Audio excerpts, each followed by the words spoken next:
Any leads?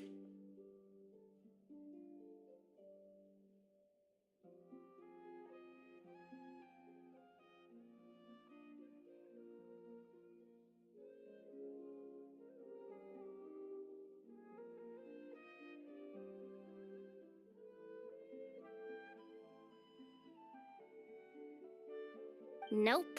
Diddly squat. No clues to where he might be hiding. It's like he's a ghost. It feels like we're sitting on a powder keg that could go off at any second. Ugh, I hate this feeling. I'd rather face him head on than be left hanging like this. So, you guys didn't find anything either? Not loving the word either. How about you, Flint's? I questioned a few Ratniki and eventually narrowed my investigation down to one suspicious individual. But by the time I got to his place, he was already gone. Almost as if he knew someone was on to him. Either that or he's just extremely cautious and doesn't stay in one place for long. He's been biding his time for a while now. The question is, where or what is his next target? No idea. Since regaining his body, he seems to have lost all interest in the fragment in my possession. If he did still want it, he's had plenty of chances to take it. All we can do now is hope that Aino and Nefer turn up some leads. Darn it, Rereer. If you've got the guts, come face me one-on-one! Wait, he's actually here? I didn't mean it! I swear! No, it's coming from Silver Moon Hall. The Lady Kutar might be in danger. Let's get over there, quick!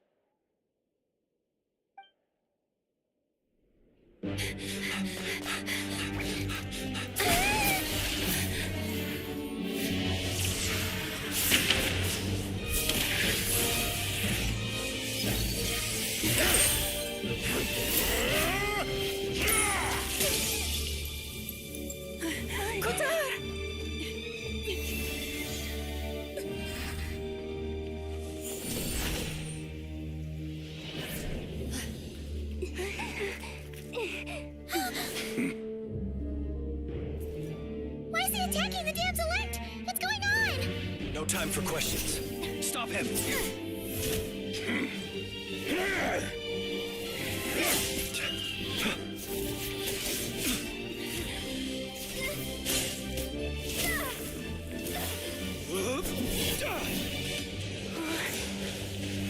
This is insane.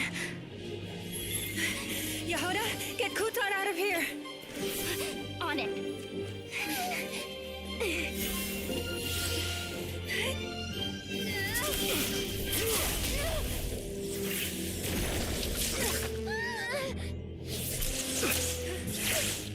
Look where your feeble light has gotten you. Now you shall plunge into darkness. Thalindus, soon I will find a way. Watch out!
too close. We barely made it out of there alive. What's that guy's deal? How'd he get so crazy strong? He's a threat to this entire nation. I doubt his strength could even be measured by conventional standards. I have a question. When me and Nefer showed up, we saw him chasing after this lady like he wanted her dead. What was that all about? We weren't there for the whole thing either. You were already duking it out by the time we arrived. Yeah, we didn't see how it all started. It all escalated so quickly, we had no choice but to step in. Kutar, can you shed any light on the situation? Kutar. Cross-checking database. I see. So you're the one that the Frost Moon Scions refer to as the Moon Goddess? Wait, she's the moon goddess? Oh, no wonder she looks just like all those statues. There are many reasons why people might worship the moon, and just as many why they might despise it. I've never met that person before, but there was no mistaking his deep-seated hostility towards me. Why he holds me in such contempt, I cannot say. But since he hunts the power of the moon, it's no surprise that I am a target.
Kutar. There are many potential motives. For instance, you help the traveler escape his grasp. This could be his way of taking revenge. It is also possible that he covets the Kuvaki inside you and seeks to take it for his own. The list goes on. But right now, devising a counter-strategy should be our #1 priority. The likelihood of this location being discovered is close to 100%. A counter strategy? But we don't stand a chance against an enemy like this. Surely our only option is to run. He's not gonna chase us to the end of the world, right? So as long as we can sneak out of Nodcry undetected. No, I can't say that. Come on, Yehoda, this is serious stuff. You can't suggest we all just chicken out. Running is our only option. Huh? You seem surprised, but what other choice do we have? We are facing an enemy we cannot possibly defeat in battle. Well, I mean, yeah, but still. It's not too late. I can distract him, so you have plenty of time to make your escape. Wait, what? You're gonna act as bait? Doesn't that make sense? I'm the one he's after. There's no need for you to risk your necks on my behalf. A coyote doesn't stop for bypassers while it's howling at the moon. What is it, Loma? The Frost Moon Scions have already grown accustomed to life without their goddess. My presence here is no longer essential, and this is not my home, so you needn't ask me to stay. We can't just roll over and let him get away with this. That's not our style. Yeah, we can't just call it quits after everything we've been through together. Besides, She'd pretty much saved my life back there. If I just ditched her now, I'd never forgive myself. We can't overlook that you have saved our lives multiple times now. To talk of returning the favor would be a little crass for my liking.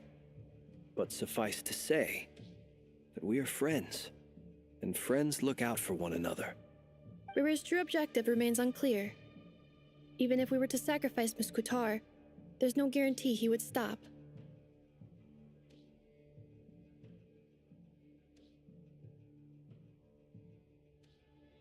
But Kutar, I know why you left the Frost Moon Scion so long ago.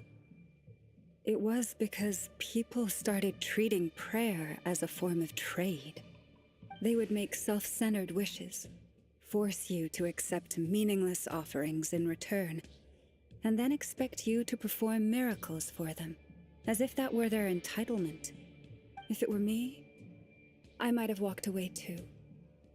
But I believe that time can change everything, and that sometimes it takes losing something precious to appreciate its true worth. After much reflection, I've realized that this was never about whether the Frost Moon Scions need you. Any relationship based on need is purely transactional. What I truly hope is that you'll choose to stay, not out of obligation, but as part of our family. You were born here, and now you've returned. Who knows? Perhaps it was the moonlight that guided you home. thank you, Lauma. But my power is on the wane. I'm afraid I will be of little use to you now. Very well then. I'll do as you say. Both times you saved us, we were transported across great distances in an instant. Is that one of your powers as the moon goddess? It is, but I find it very draining. I barely managed to pull it off just now, and it will be some time before I'm strong enough to do so again. Rejected by the world, my power is dwindling. Like a lake cut off from its source, slowly shrinking away.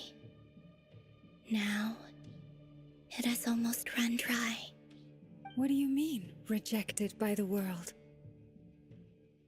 The 3 moons belonged to the ancient bygone era in which they came into being. From the moment I was born, the world itself has been steadily sapping away at my strength. The 3 moons are not one and the same. As the goddess of the Frost Moon, I cannot wield the powers of the other 2. Yet moonlight has a way of blending together. Each can reflect the other's glow. So when our fingers touched, I was able to restore my strength by drawing Kuvaki from the eternal moon's marrow. But this method of recovery is painfully slow. If only we could find the... It's the Wild Hunt! Even faster than we expected. We'll have to finish this conversation later. See how those wild hunt creatures are running away from us. They're likely just a scouting party, which means Rerir won't be far behind.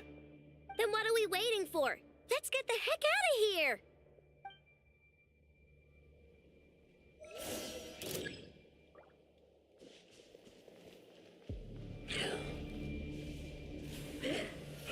Receive my blessing. Installation chamber deployed. Observe. They just keep coming! This is driving me nuts! Rerir's closing in on us. We need to pick up the pace. There's too many of them! And this time, we can't fall back on Kutar's house to escape. This goes on much longer.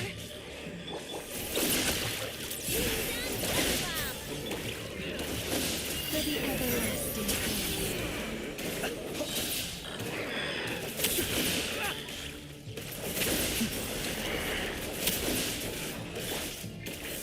Leave this place. With one heart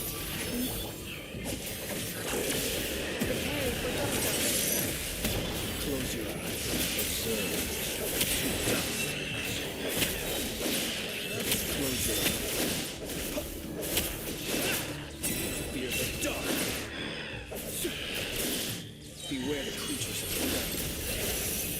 Observe.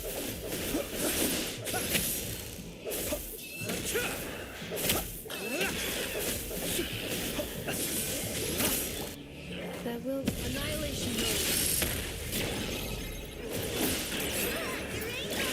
For the everlasting flame. Guys, protect us.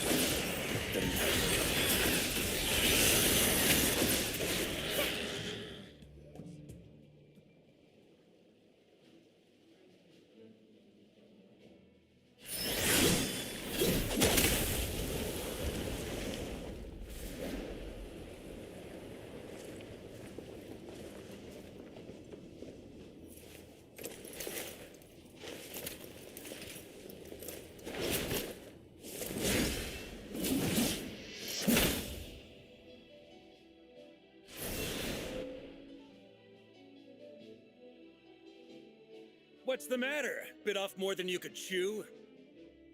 Who are you? Uncle Varka! You're back from Amsvartnir? Whoa! You're Varka? Grand Master of the Knights of Favonius? We could save the intros for later. Right now, let's get you all out of this hellhole. Follow me. I know somewhere you'll be safe. Oh, is that where I think it is? That's the one. Come on, move! There's no time to waste.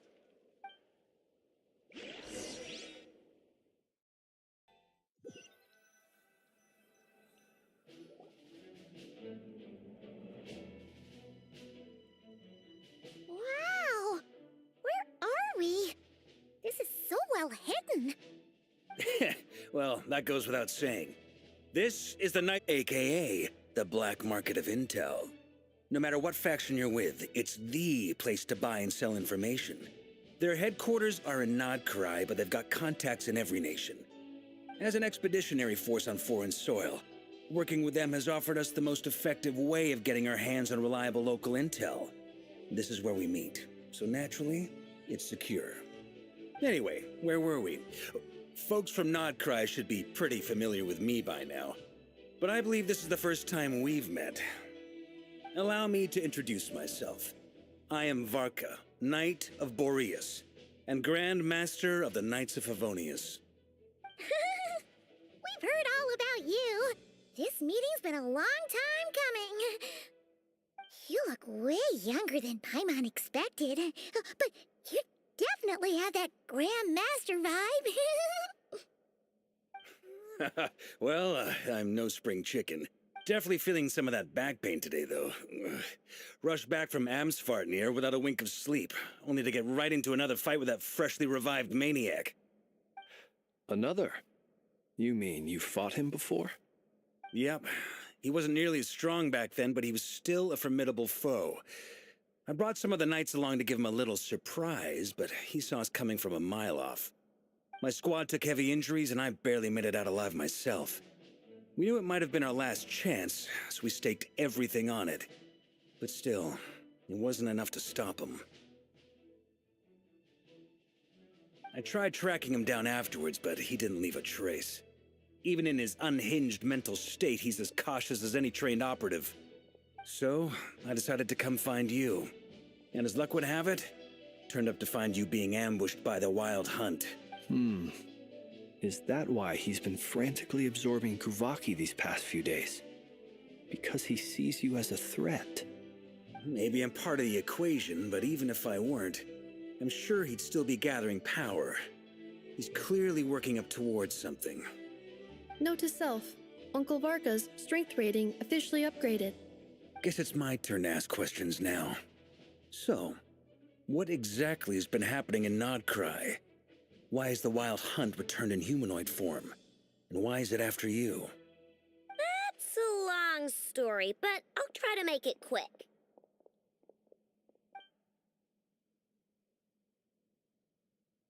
Wow, I had no idea so much had happened.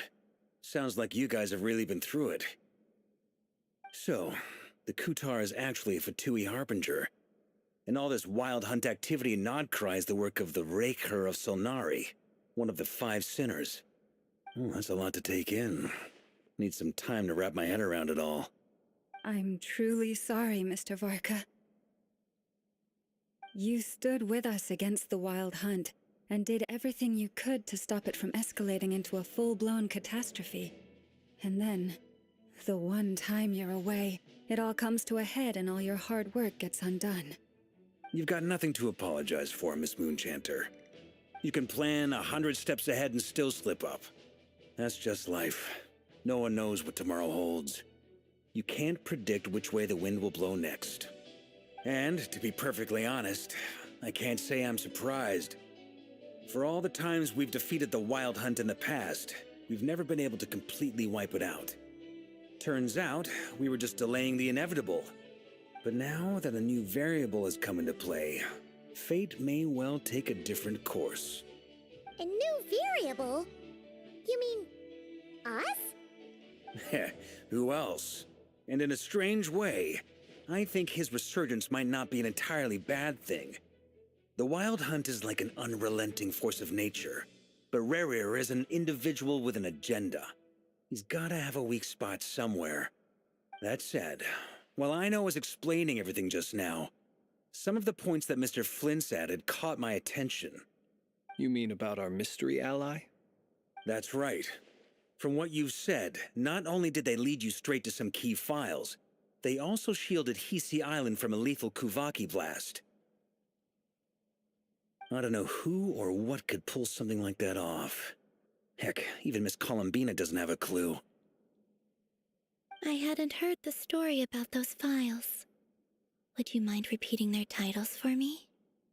Wild Hunt Phenomena Log, a Nodcrian Ratnik's Field Journal, and Kuvaki Survey Log.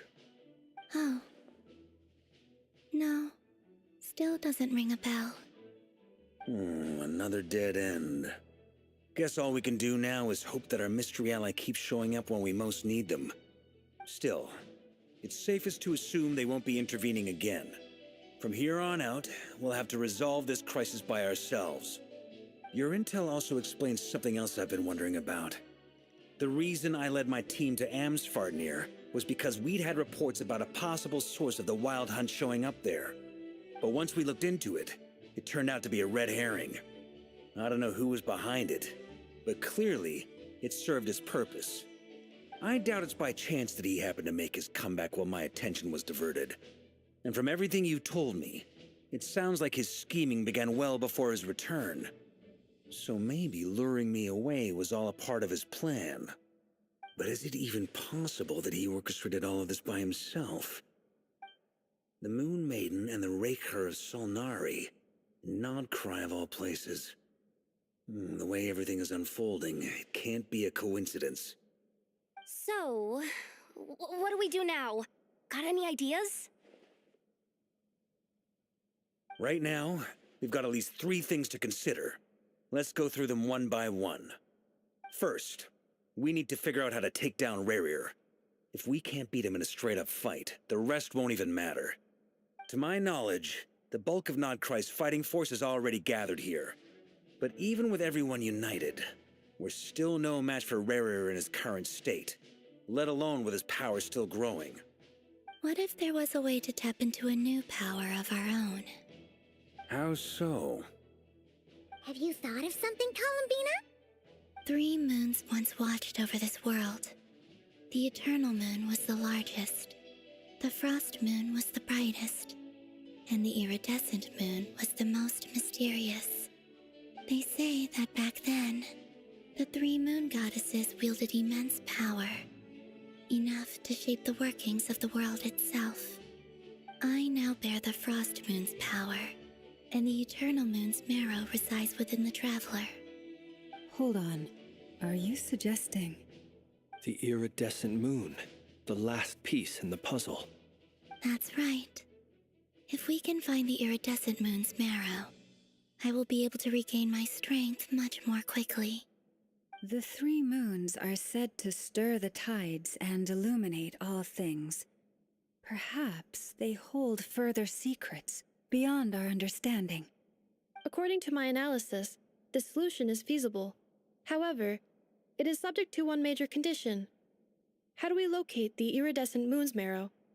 I know a way, but We will need to visit the Fatui's Experimental Design Bureau. The Experimental Design Bureau? Are you saying we need to involve Marionette? Yes. I must speak with Sandrone. It's a long way from here to the Experimental Design Bureau. There's a high chance you'll be spotted. You shouldn't go alone.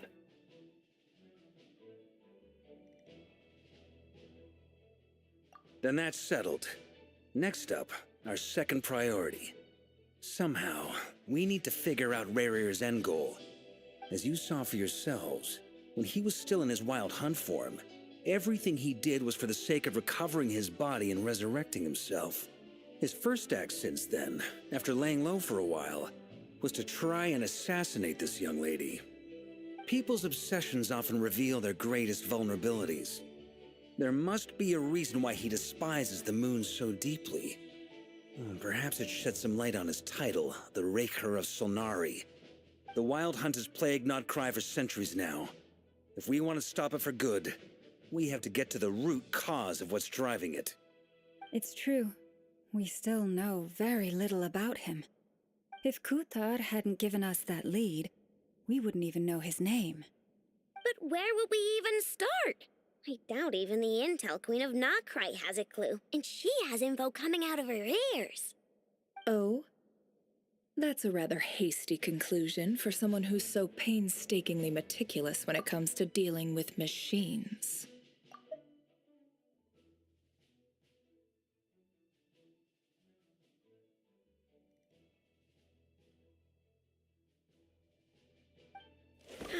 She heard me.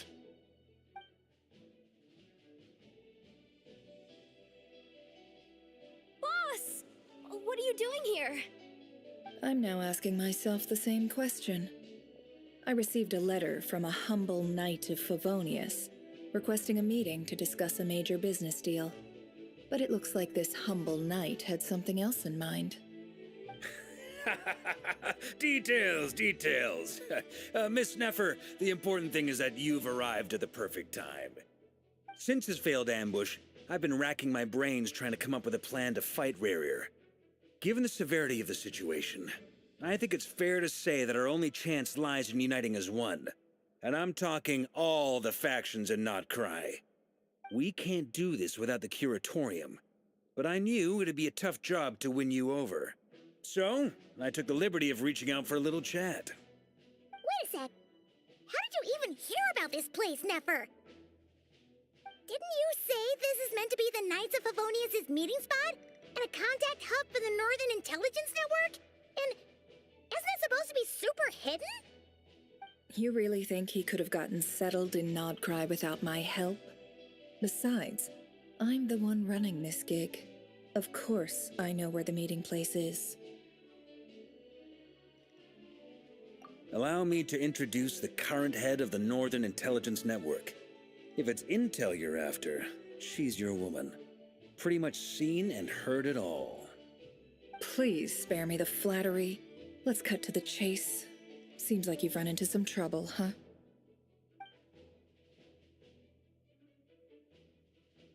Well, this certainly qualifies as an unforeseen crisis. On behalf of the Curatorium of Secrets, I wish you all the best of luck. So you're just going to sit this one out? Why should I get involved? What could possibly be in it for me? What if we told you we can't do this without you? Oh?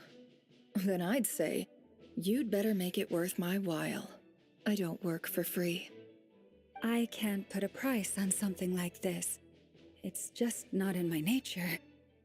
But then again, you and I have always been polar opposites in this regard, so I can't exactly say I didn't see this coming. If you insist on compensation, I will pay you. Consider this a formal commission. Sound fair? You just don't give up, do you? Too bad. I know you well enough to know you can't afford my prices. The riskier the job, the more it'll cost. And a Moonchanter's stipend isn't exactly generous. Unless you're planning to start passing the donation box around among the faithful. Boss, just a thought. If they come up short, maybe you can take the difference out of my next few paychecks.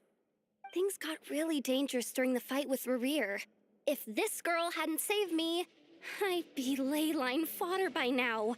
I'd be gone for good, boss. If there's any way we can make this work, I'd really like to help her. Please? I'm begging you. This is why I'm always telling you never accept favors. They are the hardest debts to repay. You have to be careful who you get involved with, or you invite all kinds of misfortune. Very well, Yehoda, I will help. But just this once. Don't count on this happening again. Flynn's, that fragment that Rerir was after, do you still have it on you? Of course. Let me borrow it. I need it to follow up on some leads. Wait, you actually have some leads? Shh. This is top secret information. I get it. We all have things we'd rather keep to ourselves. Plus, I know we can count on you, so we'll leave the intel gathering in your hands. And that brings me to the third and final item. We need to find a way to distract him. We need time to make our move, so someone will have to stall him. I'm in for this part, no matter what. Anyone coming with? Count me in too. Come off it, you two. Quit playing heroes. I'm way ahead of you here. And Nefer did a scan of the Moon Goddess's Kuvaki signature, and we're gonna use it to make some decoys over at the Kramkake craft shop. Anyone who's in, follow me. Once they're ready, we'll deploy the decoys across Nagkrai. So as long as the rest of you keep moving, he won't catch on to your scent and won't be able to track you down. I like it. Genius idea. No biggie. All right then, we'll split into 3 teams. Once your team has finished their mission, return here and wait for the others. Dismissed!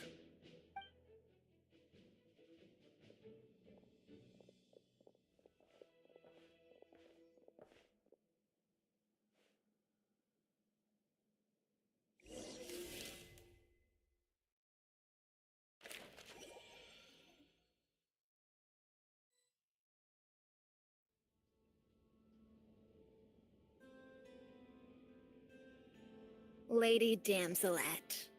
Wait, and you two? What are you doing at the Kuvaki Experimental Design Bureau? We've been doing our best to mind our own business lately. But if you're just gonna waltz up here like this, you're seriously pressing your luck. Don't blame us for doing what we have to. Huh. You really think that's gonna scare us off? We're not looking for any trouble.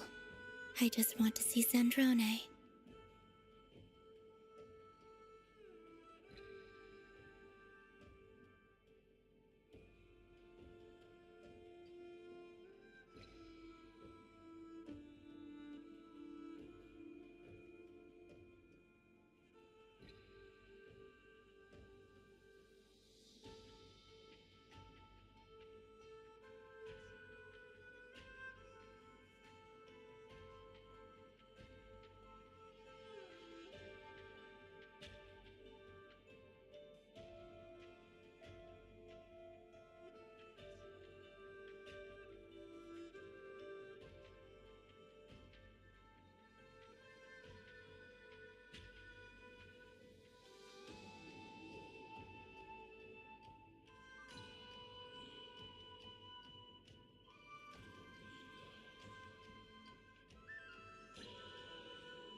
Do I need to remind you that you're still a wanted fugitive for deserting us?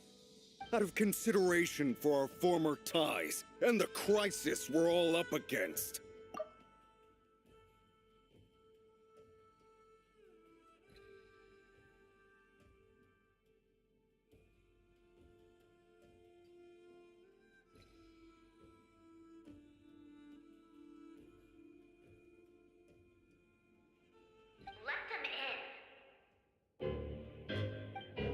But Are you going to make me repeat that? no, my lady. Sandrone seems to be in a good mood. Must be maintenance day.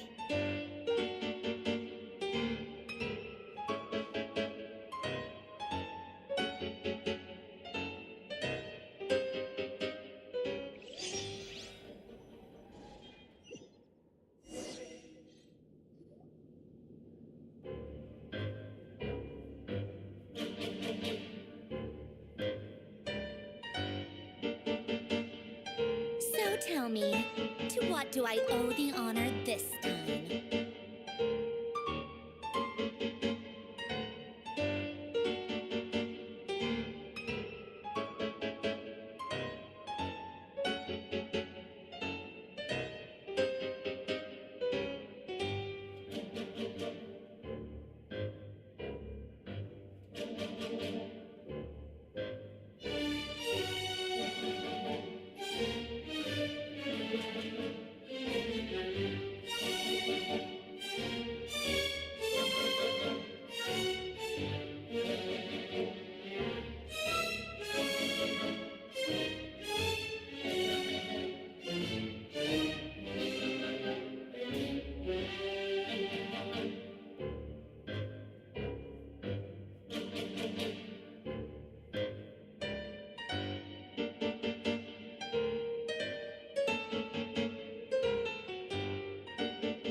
Actually, before you answer that, just so we're clear, we're not colleagues anymore, Columbina. I don't owe you anything. I promise it's nothing big. It seems like you've gotten the wrong idea here. The only reason I let you in was because I was bored. It seemed like a way to kill some time and satisfy my own curiosity. Whatever miscalculations I may or may not have made in the past, I haven't lost the plot enough to even consider sticking my neck out for your sakes. I'd like to speak with Arlecchino. What? Huh? You mean the knave? I'd like to speak with Arlecchino. Is she in Nodcry? No, she's not. Once the work on this facility was completed, she went back with the Rooster and Regrator. The only ones in Nodcry are me and... what is it you need to speak to her about anyway? Rerir is hunting me. If I'm going to face him, I must first retrieve the lost moon.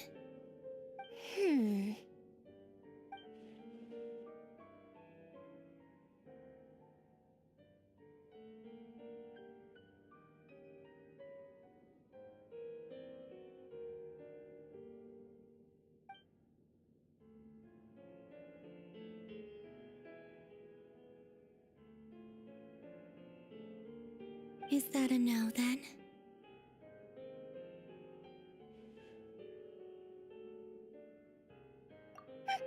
As if I need reminding. I was this close to settling things with him before someone decided to whisk me away to their weird little garden. Have you held any tea parties lately? Tea parties? Yeah, obviously. You don't seriously think we'd pack it all in just because you aren't here. If anything, they've been more eventful than ever. Just me, Arlecchino, and a bunch of insolent, insensitive guests who won't stop asking where you've gone. Oh, they've been a real joy. I bet you served them the worst tea you have. Just like you used to do to me when I upset you. Who cares about how good the tea is when there's no one around to drink it? I keep losing people. First Rosaline, now you. I'm running out of people who can make me laugh. Honestly, what could be more ridiculous than a multi-centenarian goddess who's only ever had the plain herbal tea she received as offerings? You'd always brew a different type of tea for me each time. Was it really just to see how I'd react?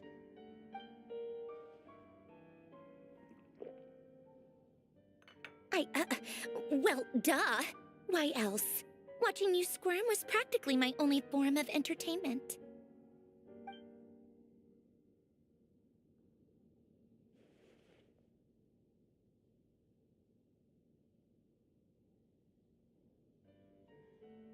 Oh, yeah.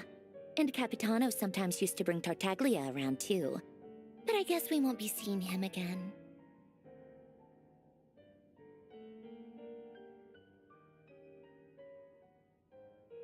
Well, I guess we are overdue for a get-together. Polonia! Have Febronia pass a message to Arlecchino for me. It's time for tea, will suffice. Pass along a message for me, too, if you would.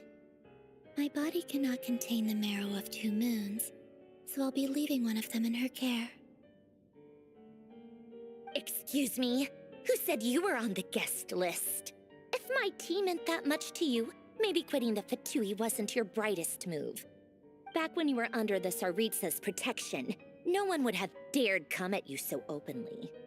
But that protection didn't come for free. In fact, I paid dearly for it. At the end of the day, it was just another transaction. I just got tired, that's all.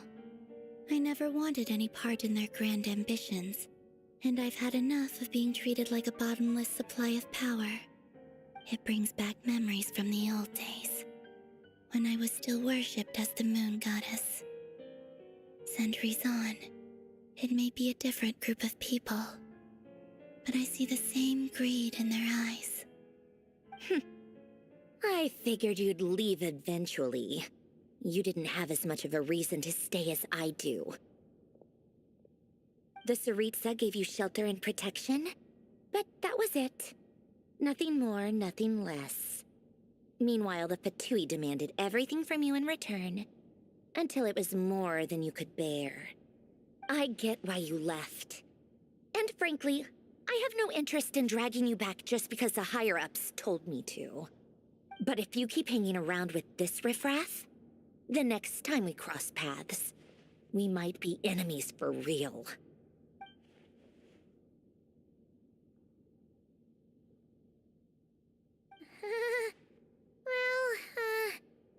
Guess that's our cue to leave. That might be your plan, but it sounds like someone else wants you to stay a little longer. Huh? What do you mean? Listen.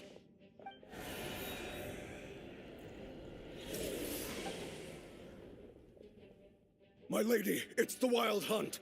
A horde of monsters is headed straight for the facility. Another uninvited guest trying to crash my tea party. Clear the area. I'll handle this. Wait, what?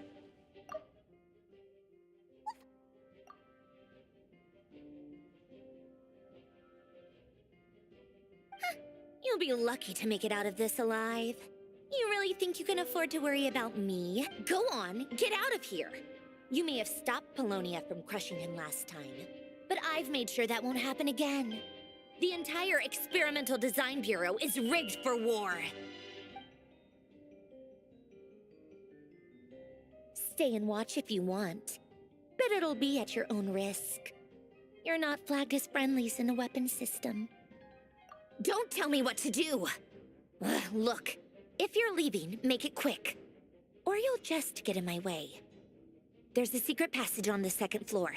It'll take you right to the plains out back. Stare all you want, Columbina. You're not getting another invitation to my tea party. I know. But thank you anyway, Zandrone. This is exactly why you shouldn't hang around with those people. All their melodrama and sentimental nonsense is rubbing off on you.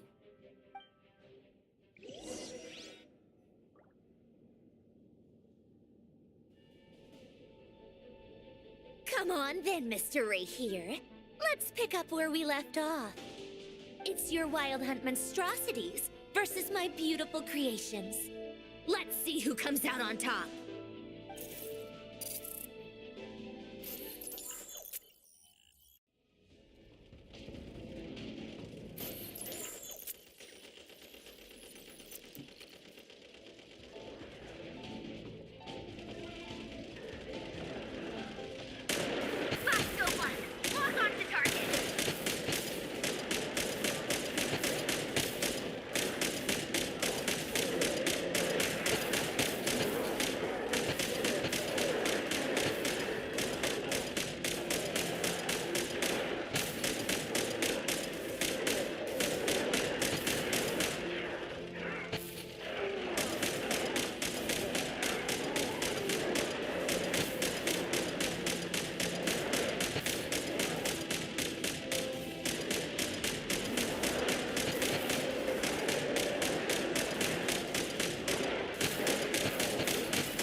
get him!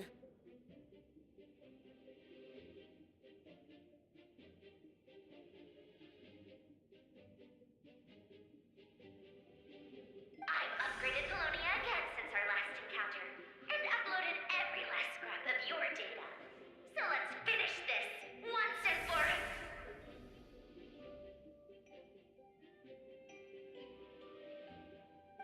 She's not here. Where did she go? Hey! Over here, you big... Curse it. Moon. Go. Keep searching. She cannot have gotten far.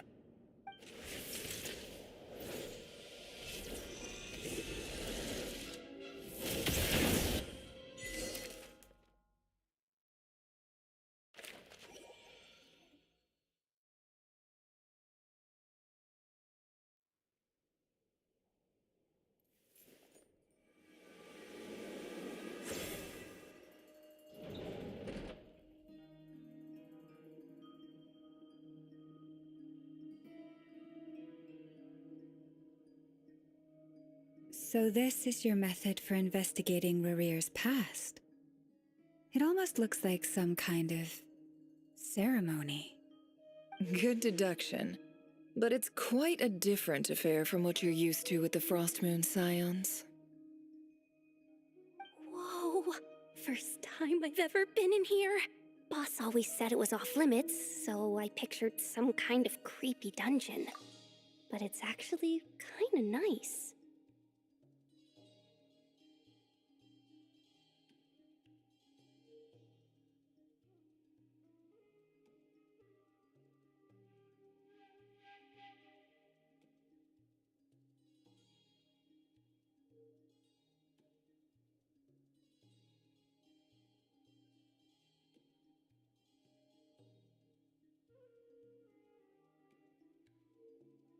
Oh, I guess this must be Sumero decor? That's where Boss is from. And that nice shopkeeper who sold me my treasure compass.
I'm not sure exactly what you've got planned, but it looks like you're all set.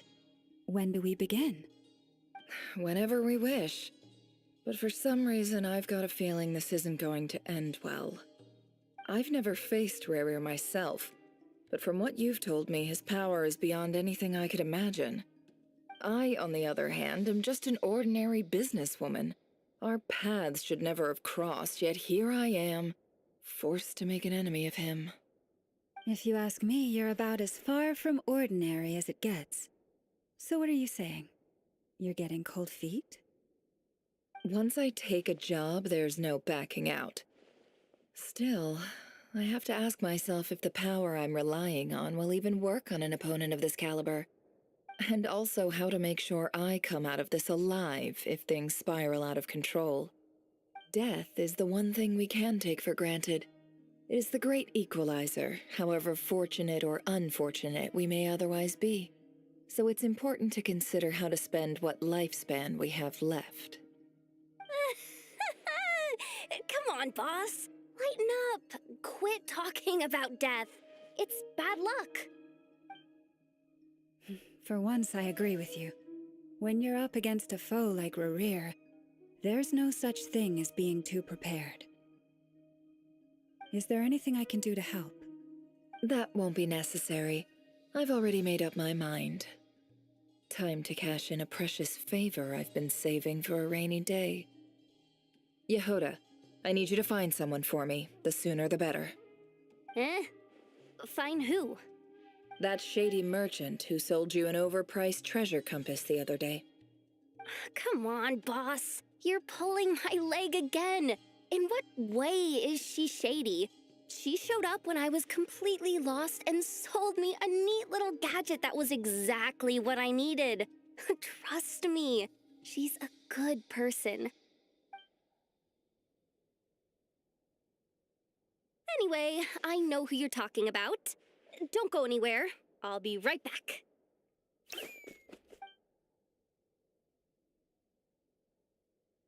Quit dragging me. I genuinely can't run any further.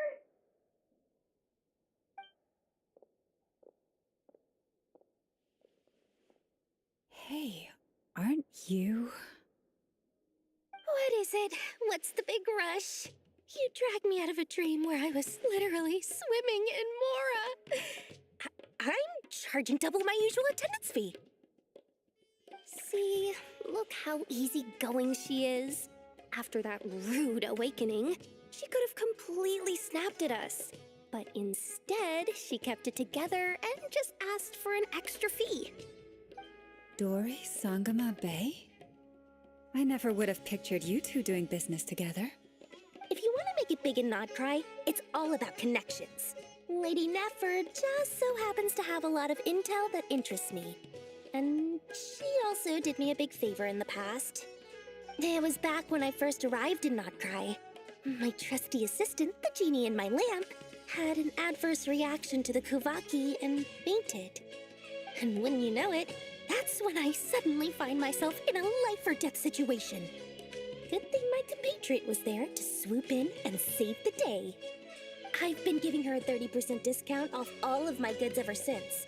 Now, so that no one here feels left out, I'm willing to extend a 20% discount to fellow friends of Boss Nefer. Plus, any other friends you send my way will enjoy 10% off. What can I say? The great Lord Sangamabe is nothing if not generous. So, let me guess. You've run into some trouble? I've got everything you could possibly need. And the more you buy, the more you'll save. You guessed correctly. What have you got in the way of survival gear? The one type of gear I've never been short on. What are you looking for? A jetpack fresh from the Academia's labs? An ancient suit of armor dredged up from the bottom of the sea? At the very least, I need to know what kind of opponent you're dealing with here. If even you're worried about staying alive, it must be pretty serious. What if I told you it's someone with the power to bring a nation to its knees? Is that so? Then we really are talking top-shelf treasures. I don't have anything like that in stock right now. I'll have to ask my supplier. Your supplier? A powerful woman, make no mistake. I can't reveal her identity, but luckily for you, I hear she's planning to visit Nodcry in the near future.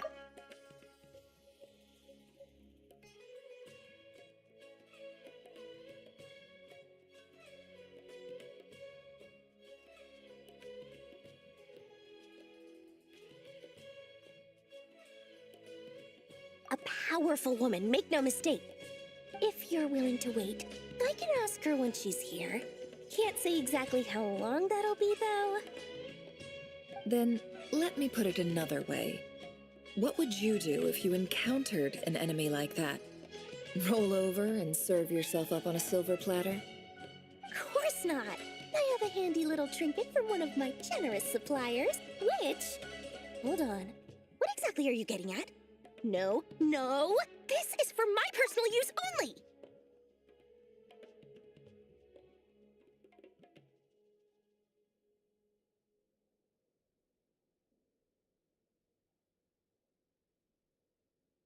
Let's just say I'm borrowing it, all right?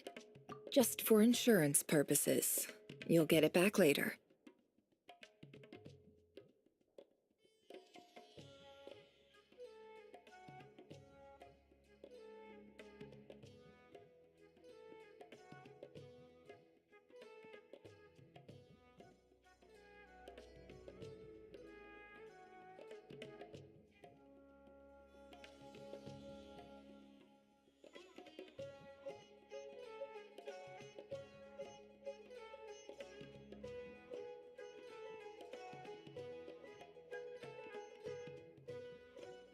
Favors are the worst kind of debt to owe, and now you've got a chance to repay one.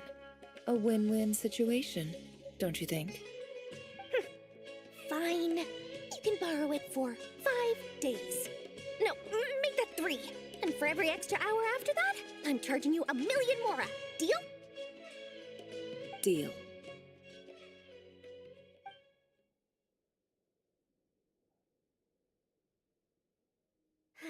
What a way to start the day. Now, was there anything else you wanted? Or can I go back to bed now?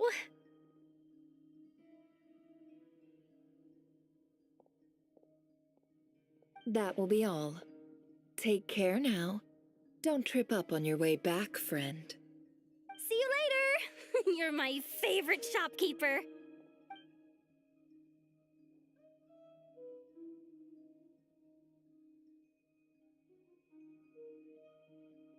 Excellent. Everything is well and truly ready. The ceremony can now begin. After initiating the ceremony, your minds will follow me wherever I go. You will see many strange things in your mind's eye. So remember, don't be frightened, and don't make a sound.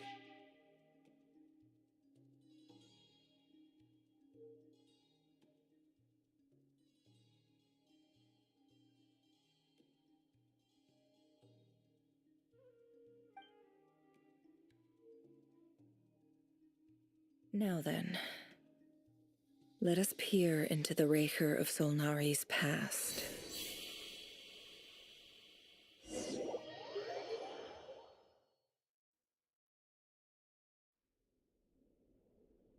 I made it. I don't recognize this style of architecture.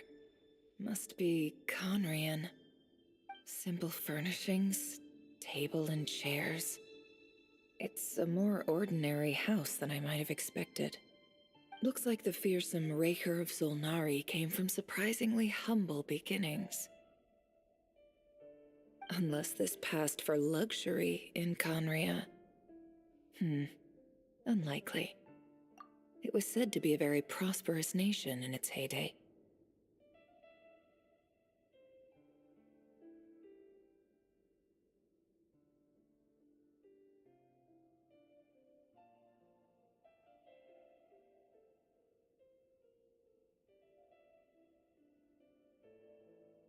Anyway, I'll keep exploring.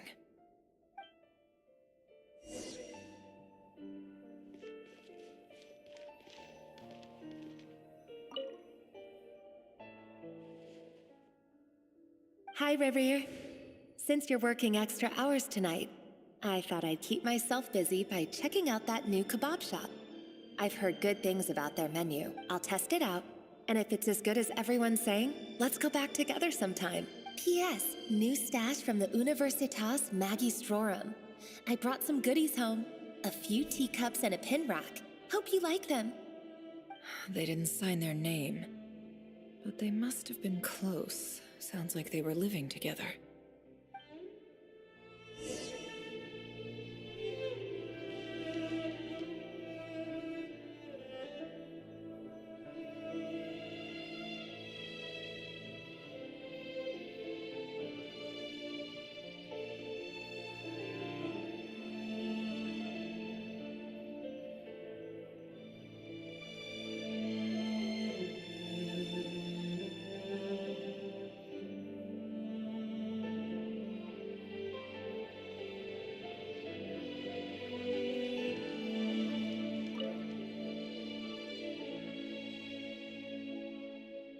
I went over to Joseph's for drinks today.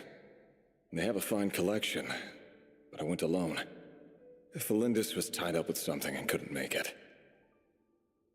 Joseph asked why I came alone, but I didn't really have an answer. He then went on to ask about other things. If you ask me, someone who asks that many personal questions is too nosy for their own good.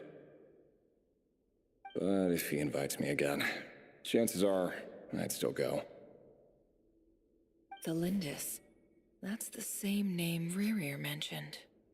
Crane imports keep falling. If things don't pick up, we'll soon be back to meat and mushrooms only. Honestly, I'm not a huge fan of that new type of mushroom everyone's been into lately. Didn't it start out as a lab-grown variety? I heard it's even mildly corrosive. Seriously, why would you even eat something like that? I don't care if it's an impressive feat of alchemy. That just isn't the kind of thing I like to eat. Grain has to be imported, and they're eating a diet of mostly meat and mushrooms. Could it be because Conria is underground, so it doesn't get much sunlight? That would explain why they use so much stone in their buildings. They even use alchemically modified strains for food. Seems like the people of Conria don't have many options when it comes to dining. I've just about saved up enough now. Time to buy it and keep it somewhere safe. Making a big purchase. I wonder what it is.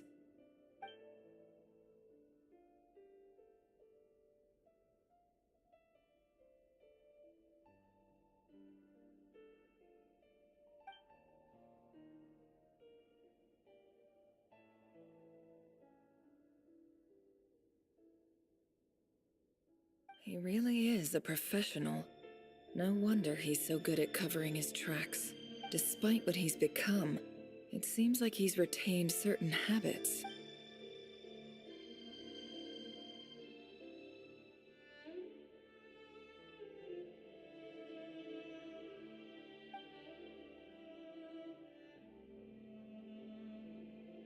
Did Rary rip it out himself?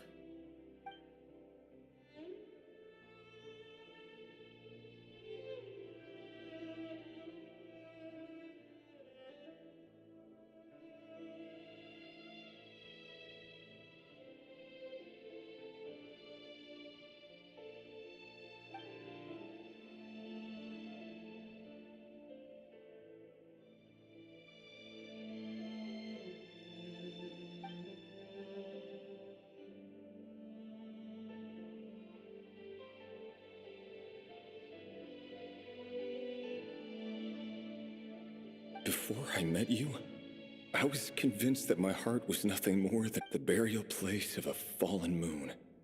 A withered, windless grove where the waters rested forever. It was you who helped me see that my heart hadn't entirely withered away.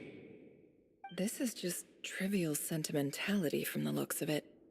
Why would he go to the trouble of hiding that? The burial place of a fallen moon.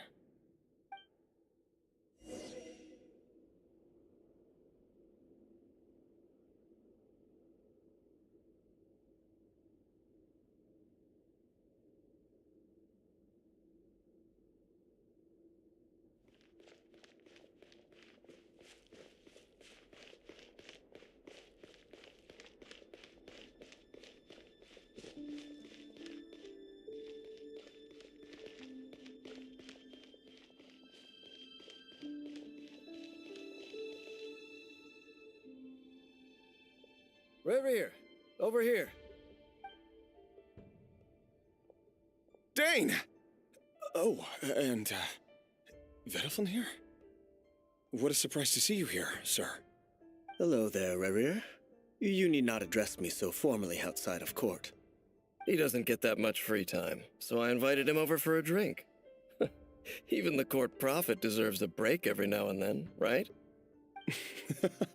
Well, I'm flattered.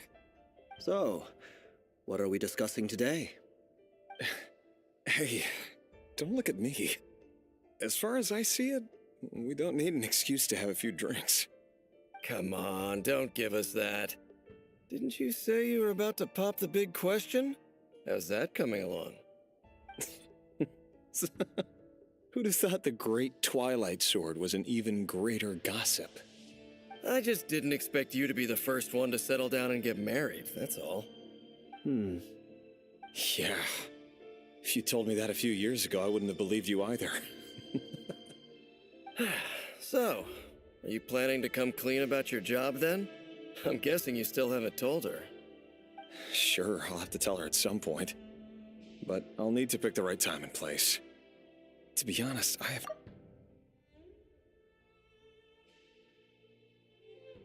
Come on, stop being such a pessimist. For all you know, she could be thrilled. I bet she'll be much more impressed by your actual job than the one she thinks you're doing now. A member of the King's Guard. Quite the cover story. Does the king himself even know? Of course he does. Anyway, enough about me. How have you been? Me? Same old, nothing much to... Huh? What's up, Fed? It's nothing. Vedafulnir, Dainslift's elder brother. Renowned throughout the court of Conria as the Visionary, and said to possess a wisdom far beyond the reach of any ordinary man. And yet, despite the gulf between us, he seems to have something to say about me. Does he even know me? Does he see me as a friend of his brother, or just another of the Vinster King's blades? Why did he react so strongly? Was it really to do with what we were talking about? Brown, curly hair and brooding blue eyes. So this is what Rerir looked like back in the day. Perfectly normal. No different from anyone else. As frightening as this monster is in the present, there's something even more unsettling about seeing the human he used to be.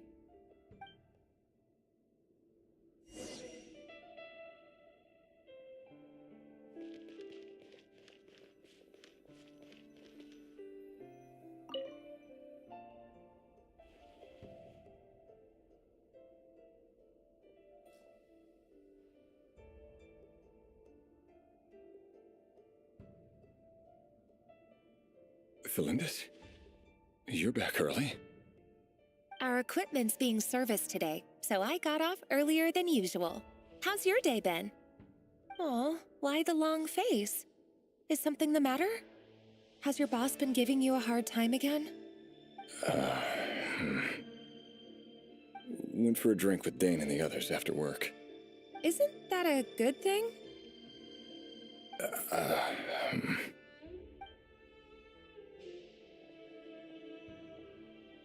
Vedifenir showed up today, too. You know, Daneslif's older brother. Ah, Mr. Vedifenir. Yes, I've heard of him. They say that everything he says ends up coming true. He overheard Daneslif mention that I'd recently proposed, and seemed to have an issue with it. But when I asked what it was, he kept it to himself. So, you're worried? You can be such a child sometimes, Rerir. We're nobodies. Why would the visionary be concerned about us? I'm sure someone in his position has much bigger fish to fry. Maybe you're right. You worry too much, Rerir. We've been together for ages now, and everything's been going so well, has it not? You've even proposed to me. So, you do remember. Tell me then. What's your answer? Like I said, I need some time to decide. You can't just rush into things like this. We may be nobodies in the grand scheme of things, but if we want things to work out, we've still got to plan ahead. All right. Take your time. Just don't keep me waiting forever. Nobodies. Sounds about right. In the eyes of people like Vedifenir and Daneslif, what do we matter? Can someone whose gaze is so fixed on a far-flung future even see the present clearly? Besides, the dynasty's fate rests with the king and his inner circle. Whatever I do, it won't make much difference. Meanwhile, every idea they come up with and every decision they make, it affects everything. These days, the king is lost in his research, and the purge of the Crimson Moon bloodline grows ever more intense. The opposition tried to speak out, but nothing came of it. And I'm under no illusions as to why. Because we eliminated them and got rid of their bodies. A man can have 1,000 reasons to carry a sword, but there are few good excuses to use it. Yet the king has never even considered a gentler approach, and he never will. What becomes of someone who kills on another's behalf? Can he ever find true peace?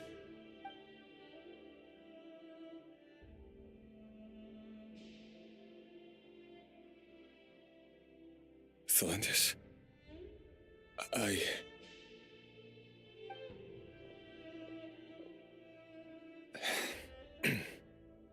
It's nothing. You were right. Fate has never smiled upon nobodies like us.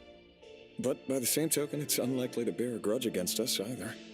There's no reason we can't keep living happily together, cherishing the simple joys of each day as they come. See? You just need to stay positive, Rerir. I can feel your warmth, your breath. You're right there, right by my side. Just seeing you makes me happy in a way I can't explain. And that's something that no one could ever take away from me. So smile, my love. Let go of that frown. You're right, Thelindis. I've just been overthinking things. That's better. Getting caught up about things like this will only ruin our evening. Speaking of which, all set for the ball tonight? I need to go get ready. You go ahead. I just have a few things to take care of, then I'll come join you. Even busier than the big shots, huh? Fine, I'll go get started. But don't be late. If you keep me waiting too long, I won't be a happy bunny. Relax. I'll be there. Seriously, though, you drive a hard bargain. You're really gonna leave my proposal hanging and still expect me to take you to the ball? Well, that goes without saying. I already told everyone I'd be coming with a dance partner. Besides, they're two completely different things. Let's take it one thing at a time, all right? All right. White outfit it is. It seems like Rerir was deliberately hiding his ties to the intelligence services by giving the impression that he was just an ordinary member of the Finster King's Guard. He clearly doesn't want his would-be fiancée to know about his other life. Then again, that's hardly surprising. People in the intelligence trade rarely do. Who'd have thought we were in the same line of work? Let's dig a little deeper.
Our last operation was a resounding success, and all thanks to you, Rehir of Solnari. In total, we apprehended 32 dregs of the Crimson Moon, and 67 accomplices. After all these years since the dynasty's fall, so many of them still linger on. Indeed, it cannot be denied. Yet it was destiny that the Crimson Moon should be overcome by the eclipse, and that His Majesty, the all-seeing Finster King, now guides our nation on the path to prosperity. Conria has no further need for a dead moon. But alas, there will always be those who refuse to see the truth, choosing instead to romanticize the past. That's not entirely true. Much about the Crimson Moon era was worthy of remembrance. And that's exactly why they keep trying to see it restored. Many of its secrets remain unsolved to this day. As it happens, that's precisely the field of study my partner is devoted to. You still haven't told her what you really do for a living. Where would I even start? How do you tell someone that you're one of the king's hand-picked executioners? That your hands are steeped in blood? You didn't choose this life, any more than I did. Orphans like us don't get a say. But I'll sure as heck be the one to pay for it. Speaking of which, we need to be more rigorous in the way we identify direct descendants of the Crimson Moon. Someone, it seems, has strong opinions about my future plans. Most likely my marriage in particular. I have a feeling that we may soon become targets of the Crimson Moon's retribution. Your concerns are not unfounded. They've taken out many of our colleagues these past few years, and for that very reason. These are no helpless lambs we're leading to the slaughter. They're wolves in sheep's clothing. Take care, Rehir of Solnari. I look forward to toasting you at your wedding. Thanks, Thorkel. You look after yourself, too.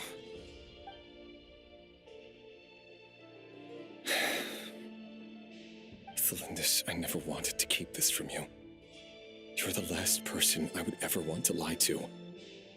But that's exactly why I can't tell you everything. There are things you shouldn't know. Think the moonlit dynasties are a thing of the past.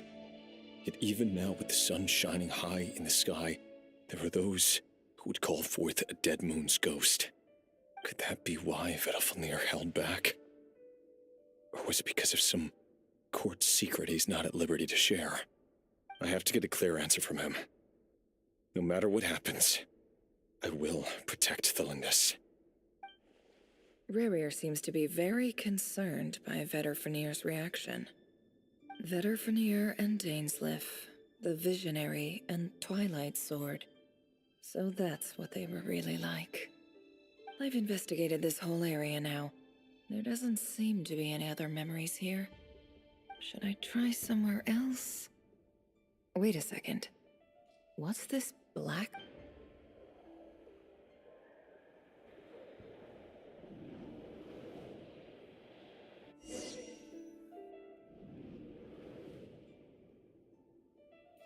So, he's late after all.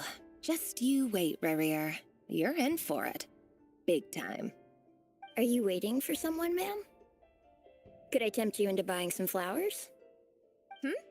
Oh, sure. Pick me out a pretty bunch if you would. Thank you. But I'm afraid none of them are as pretty as you. For someone so young, you sure have a way with words, don't you? I'm only telling the truth. Look me in the eyes. You'll see I'm not lying. May we have a word in private? Who are you? And what do you want? It doesn't matter who I am. Too many of our kind have fallen lately, so I decided to take the risk of reaching out. Not long ago, the Ray here of Solnari led an assault on one of our strongholds. We suffered many casualties, and many who came to our aid lost their lives as well. Sorry, I don't know why you're telling me this. And I don't want to get involved. Wait, hear me out. This time we finally got a clear look at his face and learned his true identity. His name is Rerir, and he claims to be one of the King's guards. What did you say? A cruel irony, isn't it? The man you're set to marry leads a double life as a brutal executioner. But surely, you must have caught a whiff of the blood on his hands. Why are you telling me all of this now? Simple. It's because... How strange. Rerir was nowhere to be seen in that memory. It clearly belonged to Felindus. Rerir couldn't possibly know what happened if he wasn't even there.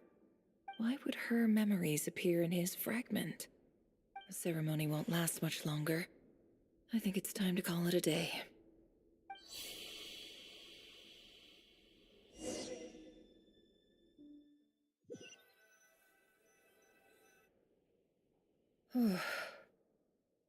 So that was your doing? Did you just pull us inside Rerir's fragment to spy directly on his memories? Any more questions, and I'll have to start charging. I had no idea you could do that, boss! Seriously, that was amazing! We're not worthy. We're not worthy! I gotta admit, though, I'm itching to see what happens next. Feels like we barely scratched the surface. I'm just as curious as you are, but the ceremony only allows for limited time inside. That's all we can see for now. Luckily, we managed to learn quite a lot. So far, so good. I just hope the others are doing okay too. Especially the group with the Traveler.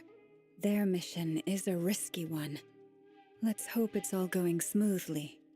If you're worried about them, go see how they're doing.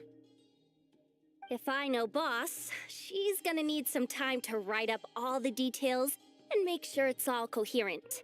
I'll stay behind to lend a hand, but feel free to head back and meet up with the others.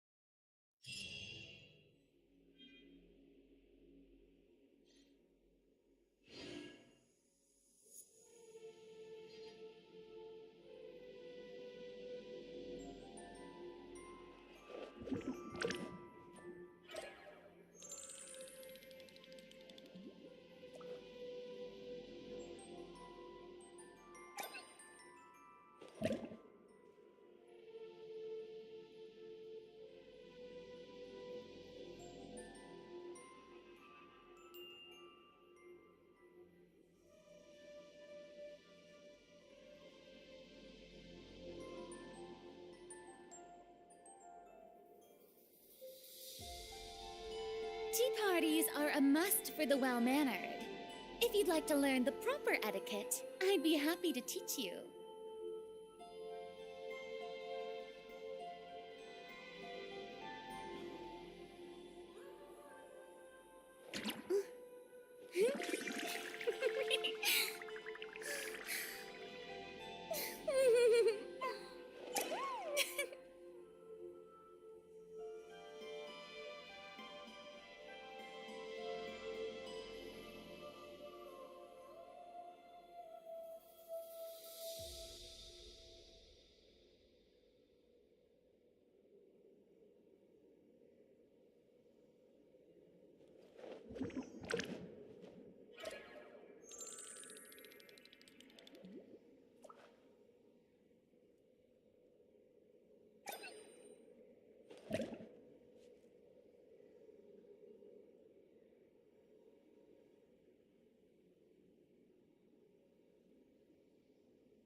Being too popular can be such a hassle.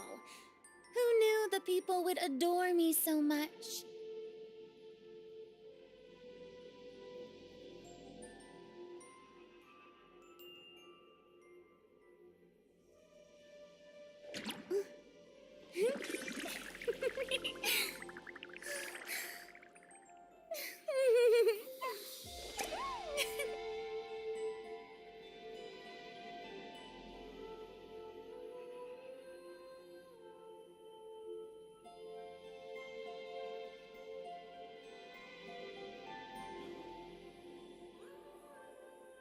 Tea parties are a must for the well-mannered.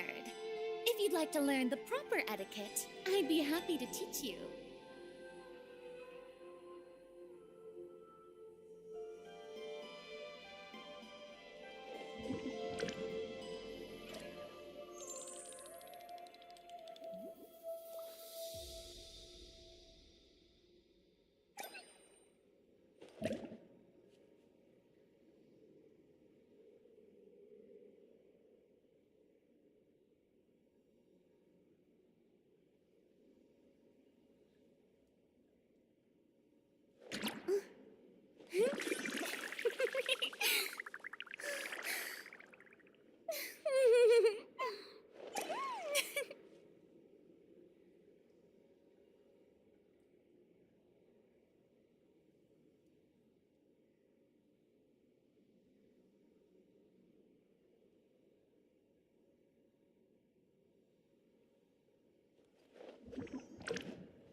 Being too popular can be such a hassle.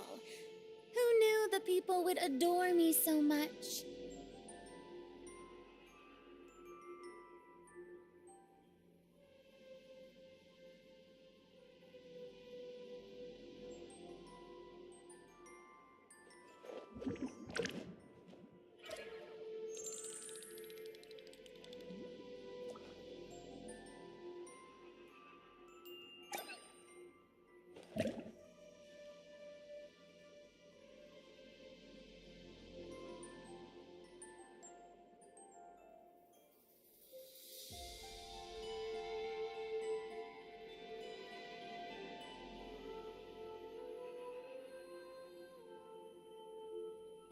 Tea parties are a must for the well-mannered. If you'd like to learn the proper etiquette, I'd be happy to teach you.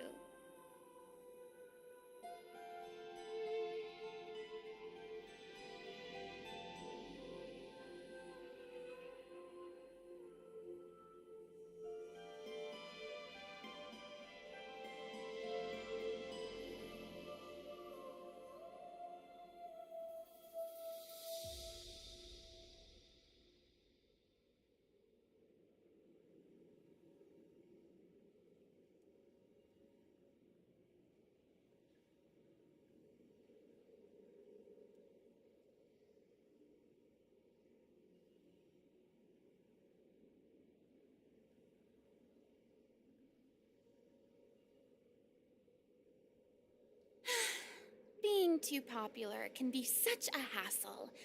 Who knew the people would adore me so much?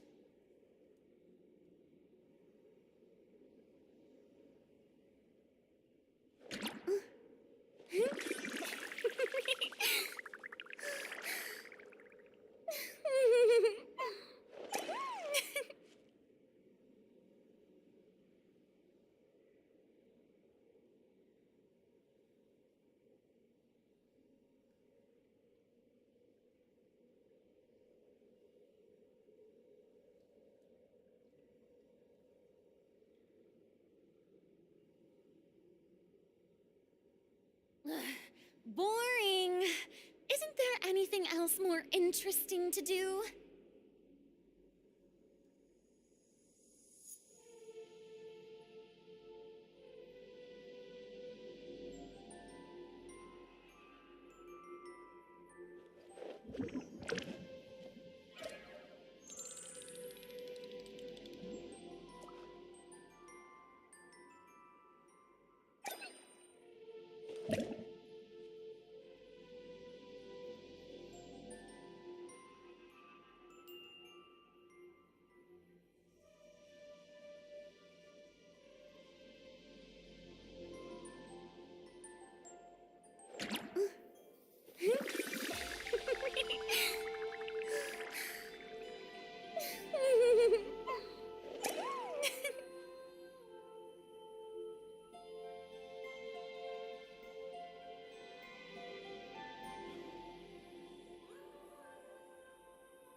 Being too popular can be such a hassle.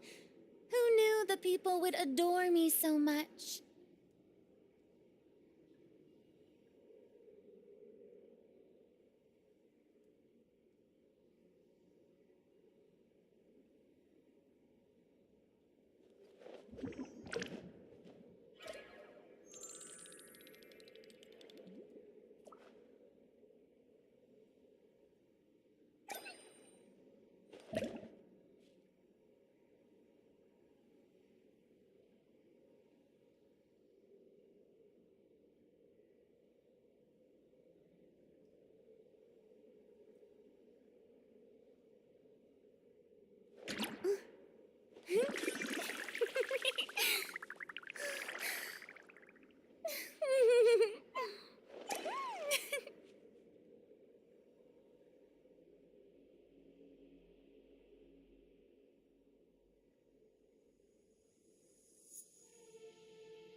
Boring. Isn't there anything else more interesting to do?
Tea parties are a must for the well-mannered. If you'd like to learn the proper etiquette, I'd be happy to teach you.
Oh, they've been prowling around for nearly 2 days now. These things just won't quit. Oh, they might not have seen us yet, but them constantly sweeping the area, our way out is completely blocked. Oh, that's never gonna work. One little slip up and it's game over. If they spot us, they'll run straight back to Rare. And once he knows we're here, it won't be long before he's breathing down our necks again. Oh, guess you're right.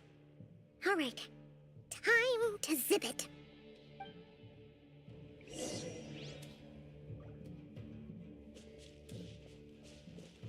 Quick, hide! We almost got spotted!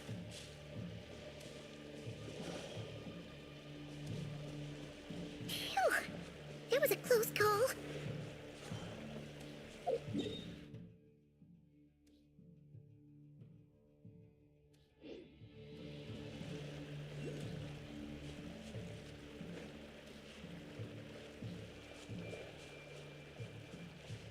Watch out! He's coming this way!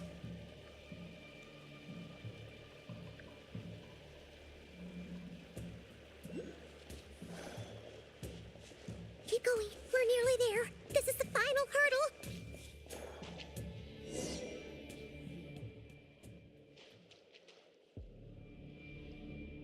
Oh, there's no end to these things!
Sandrone was right.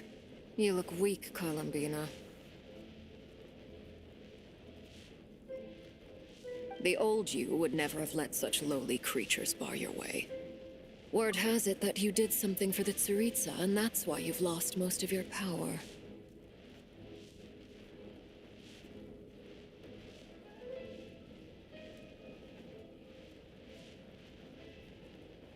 Freedom comes at a heavy price, doesn't it? It's Arlecchino! You came! Hello again, Columbina. And greetings, guests of the House of the Hearth.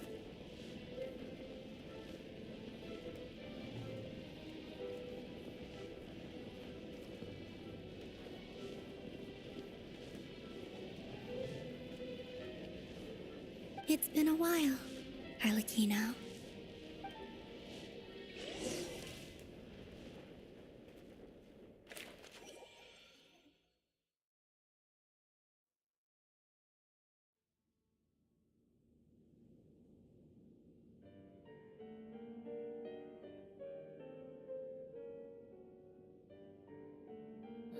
Stupid right here of stupid Solnari. Whatever. I've got all the data I need. Next time we meet, you're finished. He sure doesn't pull his punches. Excuse me, do you need a hand? You can do me a favor by staying out of my way. Can't you see I'm busy? Wait a minute. I recognize that voice. Hello, Miss Sandrone. Father sent us over to help. How considerate of her. Hey, Fremine, get over here and help me fix this. Lenny, you do your thing. Just keep your sister away from my machines. Nearly every machine that Catgirl touches ends up going haywire. Go put her on cleaning duty or something.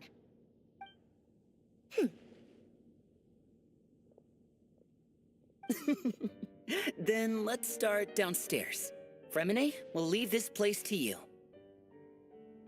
You've got it. Wait a second. Pretty sure there's still some tea in the cupboard. If you want some, you'll have to make it yourselves.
It's a relief to see you all made it back in one piece. Huh? Feels like there's quite a few people missing. I returned ahead of them. Flint is helping Ino and Nefer to set up the decoys and buy some time. As for Miss Nefer... Boss is still wrapping things up on her end. She sent us back to fill you all in on the top secret intel we've been gathering. I see. Then let's get right into it. But first, who do we have here? You brought someone else in to help? Greetings. I was invited here to help as a longtime Tea Party companion of Columbina's. You may call me Arlecchino. Surely it can't be. Those eyes. Oh, where have I seen them before? Wait, of course. In those memories we just saw.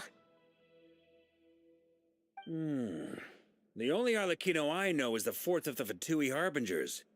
So either you share a pretty uncommon name, or you're more than just a tea party buddy. You're well informed, Grandmaster. A man from Mondstadt living all the way out here in Nodcry, and yet the people and affairs of Snezhnaya seem to hold a special place in your heart. Oh, the feeling's mutual. Sounds like you know all about who I am, too. A Fatui Harbinger. The atmosphere in here just got really tense. Guess we can't just start trusting Fatui Harbingers, even at a time like this.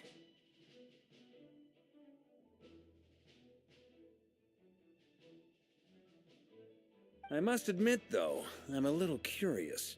Seeing as the moon goddess no longer belongs to the Fatui, what makes you so willing to put your neck on the line here? Nor does Nodcry belong to Mondstadt, Mr. Varka. Yet still, you're fighting for it all the same. Things don't always have to have a tangible payoff. Sometimes, stopping things from spiraling out of control is a higher priority than chasing the spoils of victory. Of course, I can't say there's nothing in it for me at all. But that's between Columbina and myself. Forgive me. I don't mean to doubt you. It's just that the Fatui really have been the source of many of our troubles. We have our own way of doing things here in Nodcry. But ever since they arrived, the Fatui have treated us with nothing but hostility. I know there's been a lot of bad blood between us in the past. I've done my utmost to avoid friction whenever I could. But sometimes fundamental conflicts of interest simply can't be settled amicably. That's why I'm here solely in a personal capacity. This has nothing to do with the Fatui. As a gesture of good faith, I'll be frank. I can help Columbina track down the iridescent moon's marrow, which will help her restore more of her power. Anyway, what else is on the agenda? Let's begin. She says she'll be frank, then completely skips over the details. Looks like she doesn't want to give away too many secrets after all. But she clearly wants to change the subject. It'd be awkward if I tried to bring it up again now.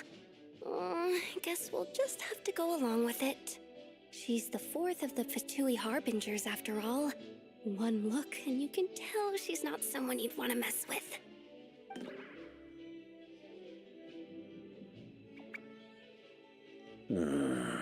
Well, since Miss Arlecchino sounds confident in her ability to handle that, we'll proceed to the next... All right, listen up, everyone.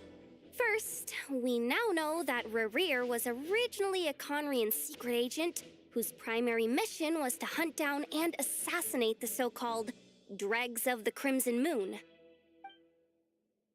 The Dregs of the Crimson Moon?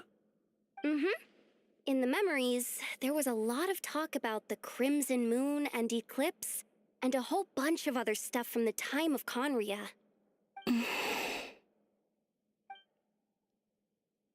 To my knowledge, those were the names of two different Conrian dynasties. Long, long ago, it is said that the people of Conria worshipped the Crimson Moon, drawing a mysterious power from its reflection. But one day, a coup saw the Crimson Moon eclipsed, hence the name of the new dynasty that replaced it, and how it became the new emblem of Conria. Still, long after the Crimson Moon dynasty had fallen, the last ruler of the Eclipse dynasty, the Vinster King, still coveted the secrets it left behind. So, he sent the Rehir of Solnari to secretly hunt down the Crimson Moon's few remaining followers. In those days, Rerir showed no signs of madness. In fact, he was as normal as any other person. Oh, and he had a fiancé. What's the matter?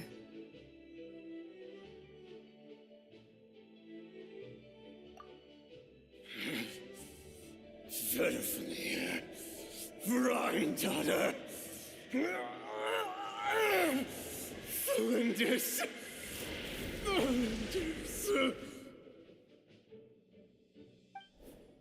Interesting. Anything else? What about this would-be fiancé of his? Do we know any— Well, she was a researcher at the Universitas Magistrorum, but it felt like she was hiding some kind of secret. Oh, and one more thing. For some reason, Rerear's fragment also contains some of Thelindis' memories, though only a very small portion. Well, no shortage of potential leads, I'll give you that. In any case, it sounds like we can conclude that while Thelindis was still around, Rerear appeared to be lucid and quite normal. Thelindis, it seems, must have been the one thing in this world that he couldn't let go of. Tell me, though, were these pure-blood Connorians we're talking about here? Why do you need to know that? Hold on. If she was a pure-blood Conrian... Oh yeah, just like how it was with the captain. If we could somehow find her, do you think there's any chance Rerear might regain some of his sanity? It's possible, but it would take a miracle. We can't pin all our hopes on that. That merchant who Nefer knows, Dori Sangama Bay. Maybe we could hire her to look into it. All right, then. Let's keep working in our separate team. Traveler, Paimon, Kutar, and Miss Arlecchino will go look for the iridescent moon's marrow. As for the others...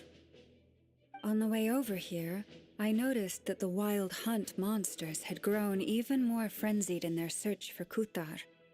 At this rate, the people living here will be in grave danger too. So I'm thinking of gathering together some of our followers to go wipe them out. I'll head back to the curatorium and meet up with the boss. Feels good knowing we've all got something to be getting on with. Given that the Wild Hunt has been a lot more active lately, the Lightkeepers have likely begun their own operations too. If that is the case, someone will need to pass the news on to Flint's.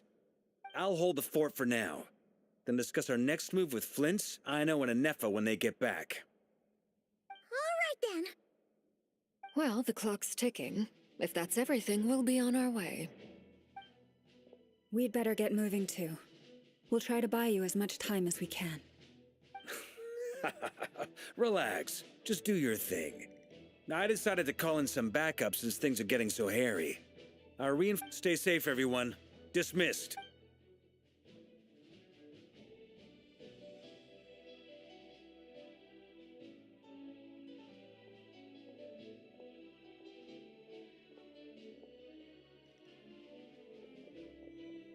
We're back. Did we get... A tad late. The others have already set off. To summarize, our resident moon goddess has found us a new ally, and Boss Nefer has uncovered everything going smoothly on your end. Not great. I don't know how long we can stall them for. The decoys are getting taken out way faster than we imagined. I'm gonna make some more later, but I need a timeout first. I'm so tired right now. Oh, right! Nefer, could you fill in Uncle Varka on what we... Sure. Uncle Varka, you previously told us about how when you went to investigate a source of the Wild Hunt in Amsvartnir, you discovered that it was just a diversion. But according to Flint's intel, several outbreaks of the Wild Hunt had already occurred in Nodcry in the period leading up to that. That was before Rerear had regained his body, when he was far from regaining his full strength. In other words, in theory at least, he still lacked the means to act in two places at once. Flint's, with everything that's been happening, the Lightkeepers across Nodcry are rallying to fight back against the Wild Hunt. They're gonna need your help. I know, I'm sure you're capable of coming up with something far more effective than decoys. But for now, you should stay here and get some rest. And Nefer and I will head back over to Amsvartnir to see if there's anything I missed. I told you Uncle Varka would say that, didn't I? Database updated. Reliability of Ino's prediction. What does that mean? They were betting on how you'd respond after hearing their intel. It's the obvious choice, isn't it? That's hardly worth betting on. We already decided that Nefer should go investigate the situation over at Amsfartnir on her own. You might as well stay here and keep watch. Someone needs to hang back and oversee our strategy meetings. And besides, you still haven't fully recovered from ambushing Rerir. So I've ended up with the easiest assignment. Well, I appreciate it, everyone. See you when you get back.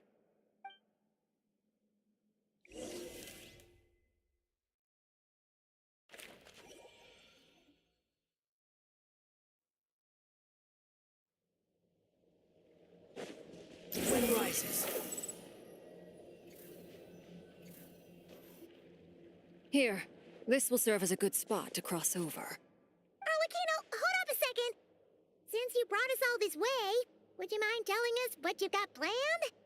We still haven't got the slightest idea what's going on here. And if even Columbina doesn't know where the iridescent moon's marrow is, how do you?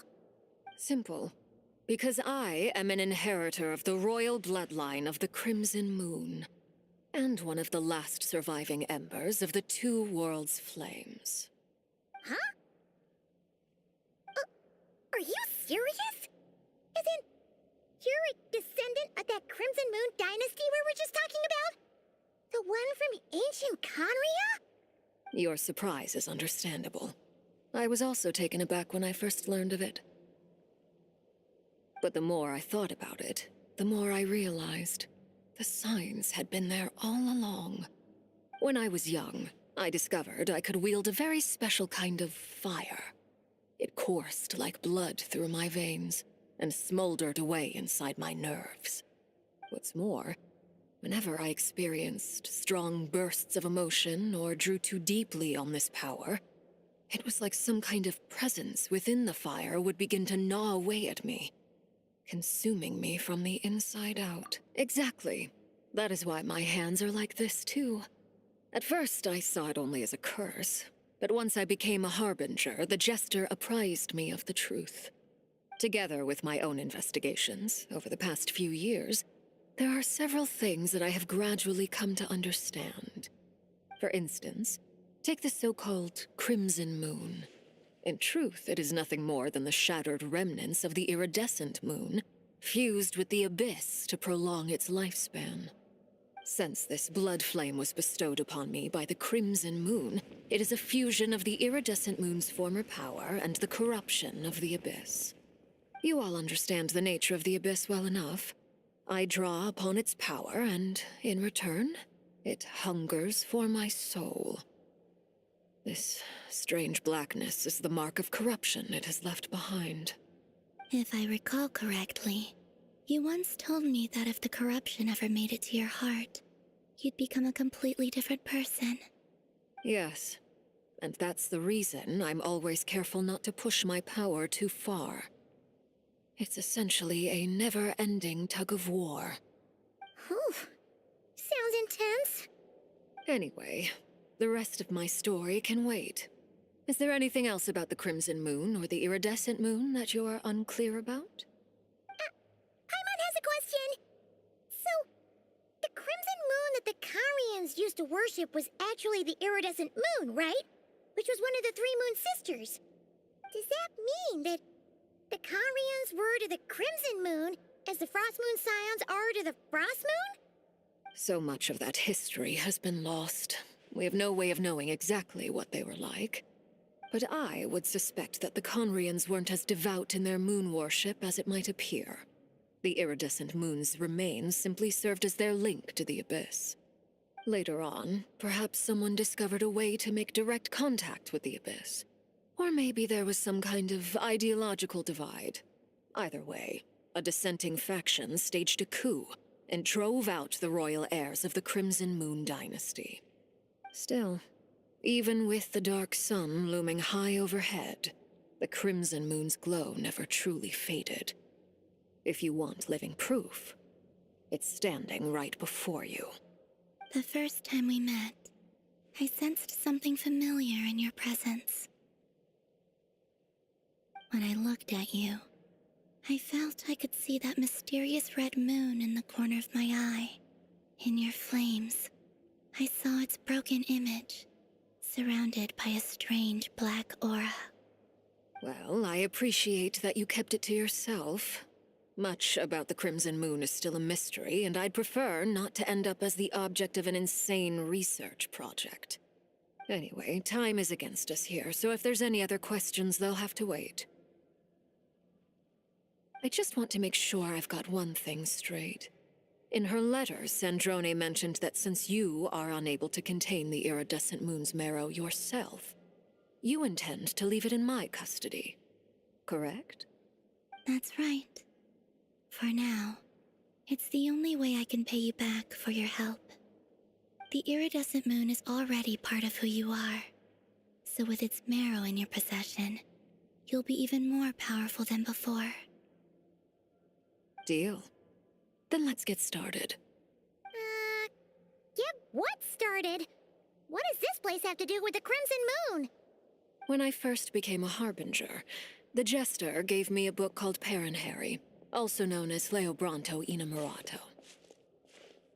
You should be able to buy a copy next time you're in Fontaine. It's a love story set in the Crimson Moon era, but setting aside the tangled romances of its characters, it also records a few interesting details.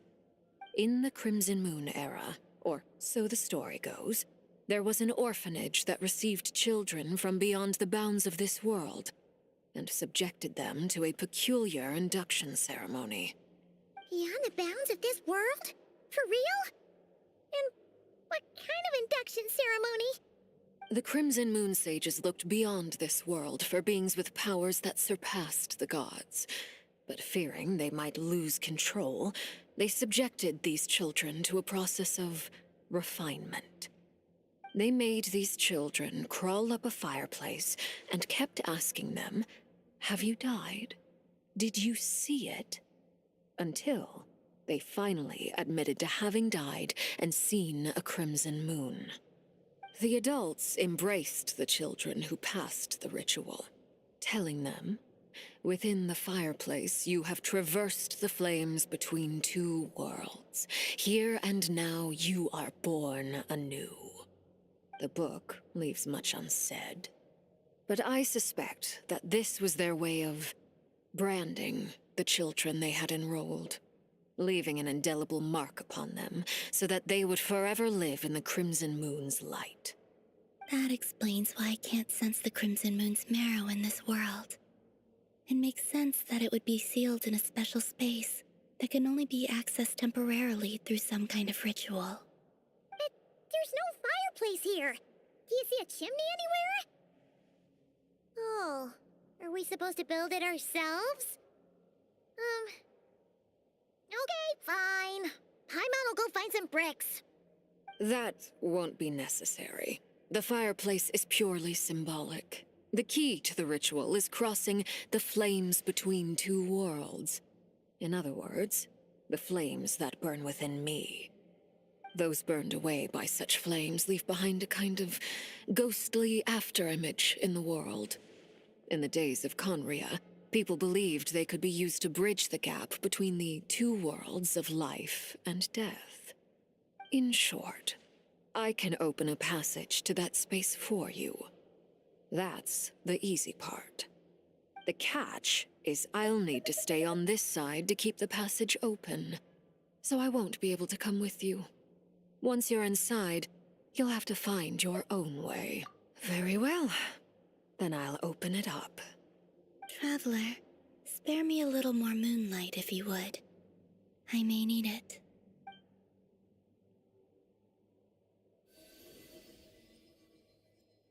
Thank you. I feel like I've recovered some of my strength now. It should be enough to move us across short distances and confront whatever dangers might await.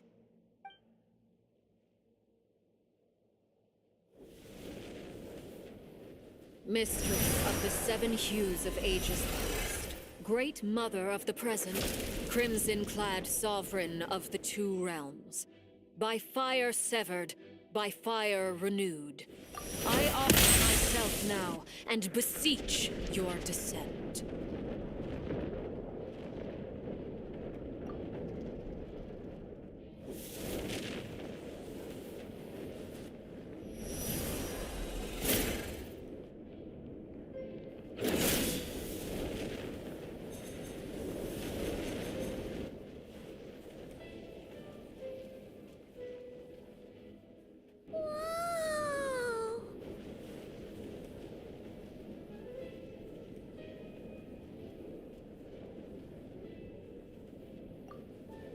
One word of advice. As you're crossing over, no matter what voices you hear, do not answer.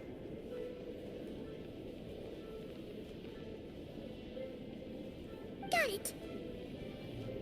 I sense a sinister gloom inside, but also the familiar light of the moon. I feel that I am about to meet an old friend who has changed beyond all recognition. All right, let's go.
I sense your presence and bring you death and rebirth. Wait, why are you?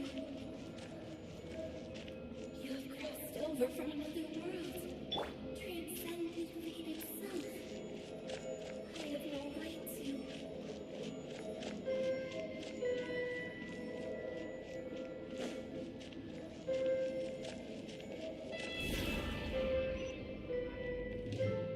Hey, look up at the sky! A red moon! This must be the spot, right? Is that the abyss? It's practically filled the entire place! What now? What a tragic sight. Fragments of your broken body, seized by the abyss and hung up aloft like mummified remains. Iridescent moon.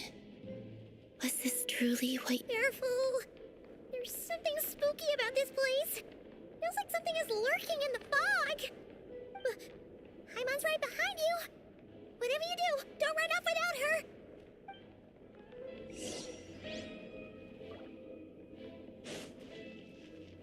By the way, Columbina, didn't you tell us that the iridescent moon had shattered into pieces? The moon up there looks pretty whole to Paimon.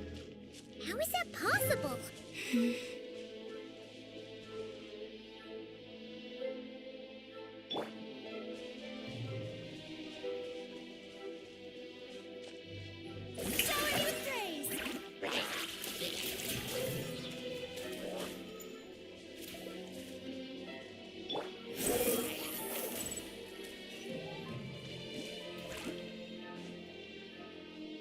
Just like I thought.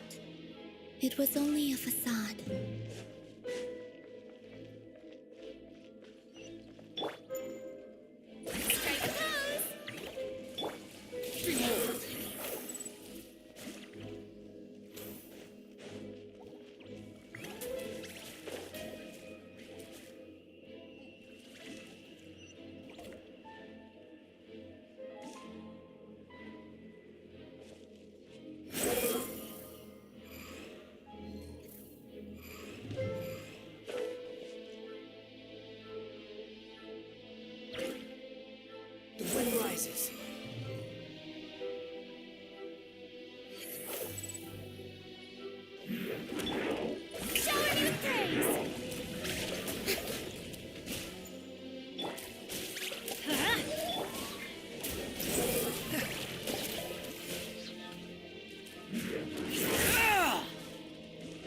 Following me.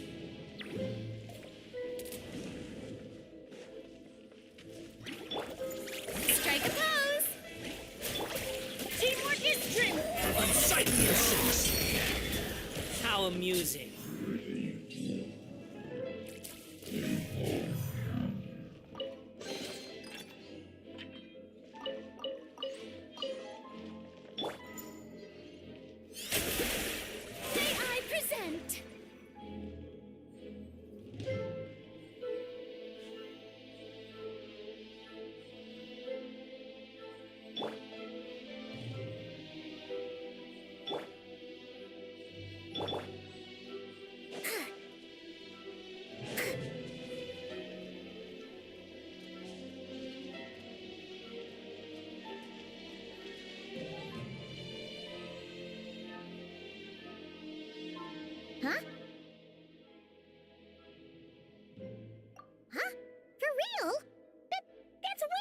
sky. There's no way we'll be able to reach it. No. I'm not sensing anything up there. It's coming from under the mountain. Let's see. Ah! There's some kind of weird shadow over the water. Wait, see that? Looks like a mechanism of some sort. Let's check it out.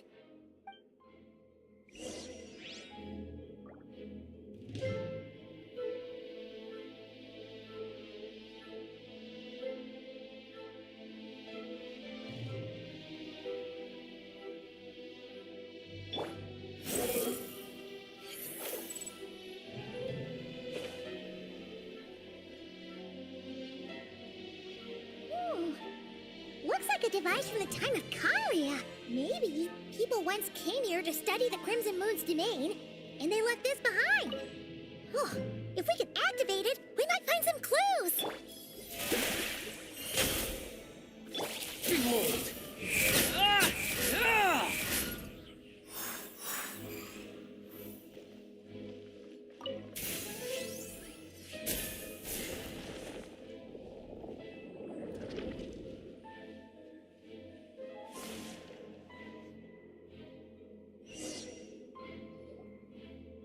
Hey, look at that! Now that the mechanism's running, the shadow in the... Do you think these mechanisms might be the key to unlocking the secret? Let's try to find more of them! Thelindis, we'll leave the rest of the research in your hands. We'll be heading back now. I hope this isn't ruining date night. Ugh. Mind your own business. Just leave me some snacks on the table. Thelindis? Is that Rere's girlfriend? How come we're hearing her voice here? Oh, yeah. So, do you think she was studying this strange space all along? The Abyss has made this space extremely unstable. Maybe that's why some of the things she said and did were preserved here. Like echoes. Or after images.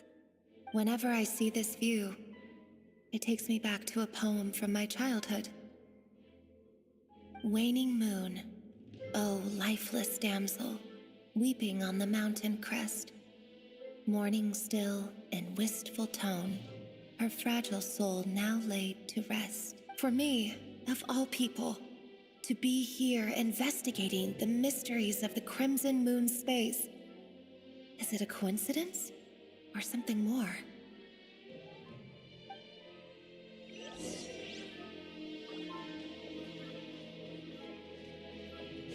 Swarm Fury!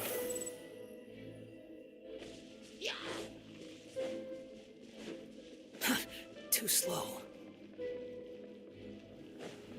Oh, looks like the Abyss has messed up this mechanism. We need to find a way to get it working again. Let's see if there are any other devices nearby. The wind rises. Right.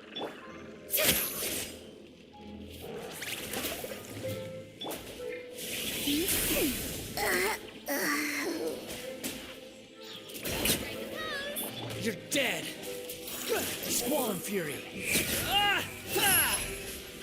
Ah! Ah!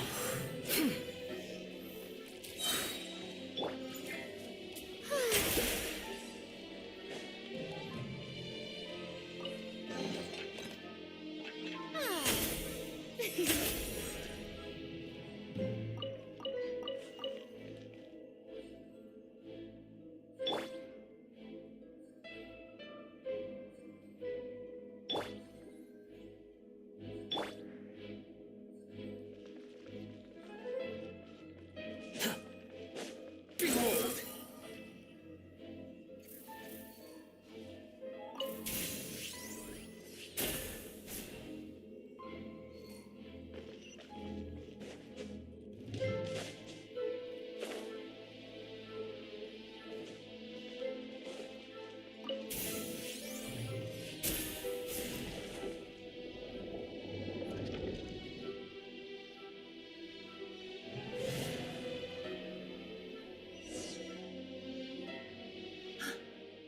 See, so the moon marrow, or rather the power of the three moons, is the key to unlocking... really does exist, then maybe this madness can finally be put to an end.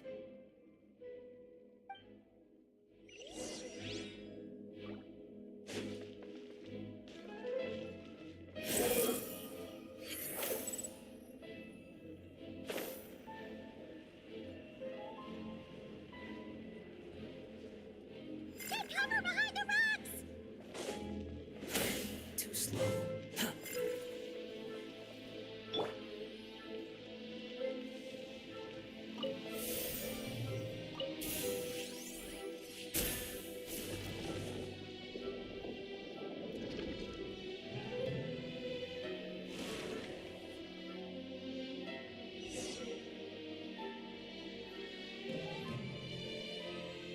With the Abyss inhibitors in place, I should be able to access the chamber with the moon marrow. Oh, Revier, with every step you take, you're drifting further from what you truly desire. But you're not the root of the problem.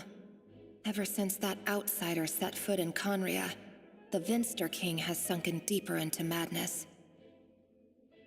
If only I could get my hands on that outsider.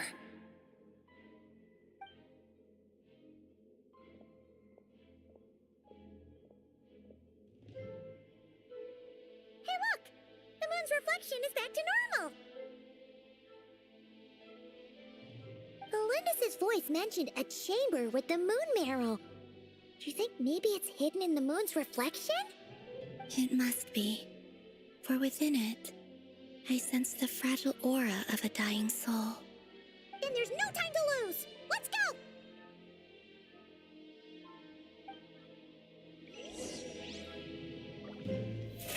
How brilliant!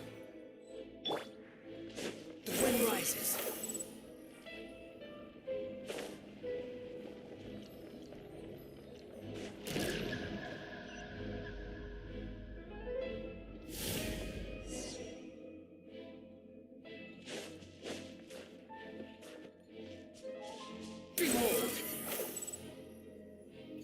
Ah, these things are so creepy! Ah, looks like we'll have to destroy them if we want to get to the iridescent moon's marrow.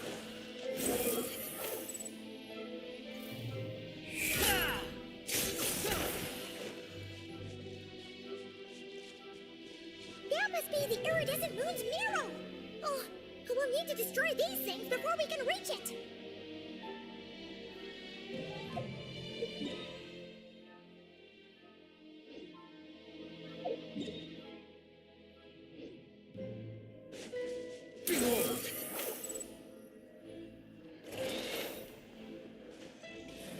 Quit following me. The show begins!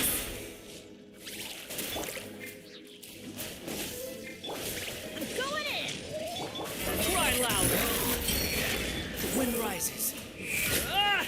Ha! Ah! Ha! Ah! Ha! Ah! Ah! Ha! Ah! Huh, too slow.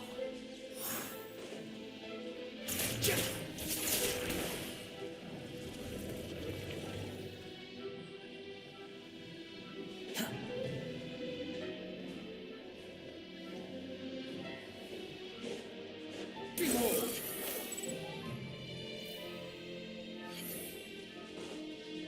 Quit following me.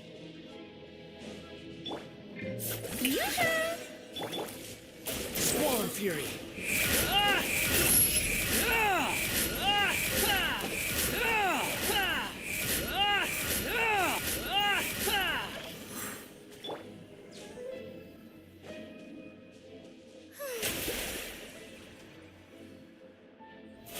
How brilliant!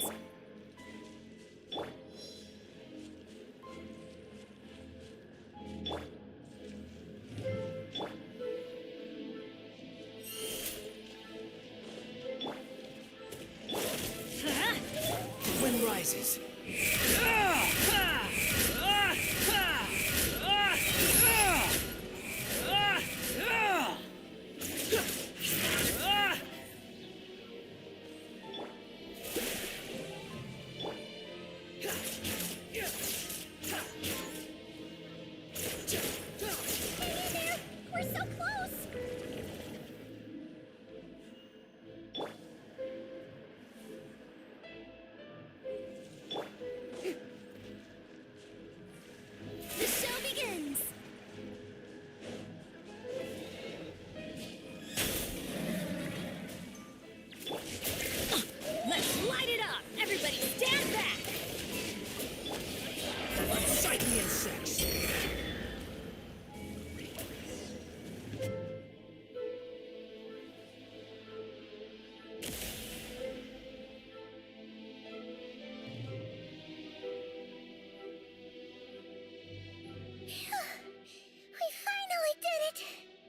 the iridescent moon's marrow, still burning away like an undying flame, yet now contaminated by the abyss.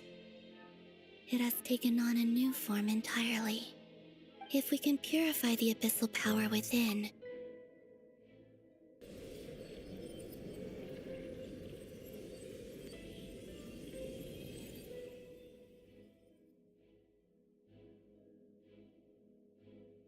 it's so cold.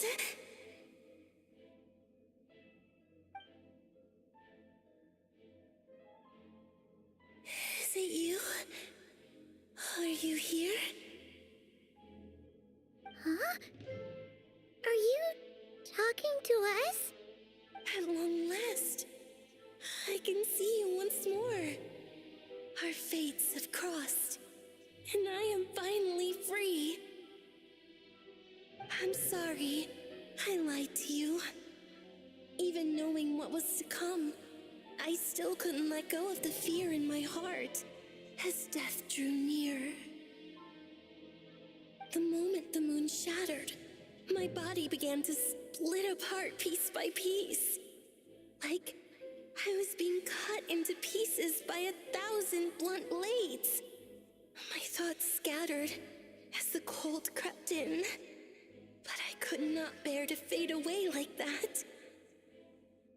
Tell me, what was it that brought you to us all that time ago?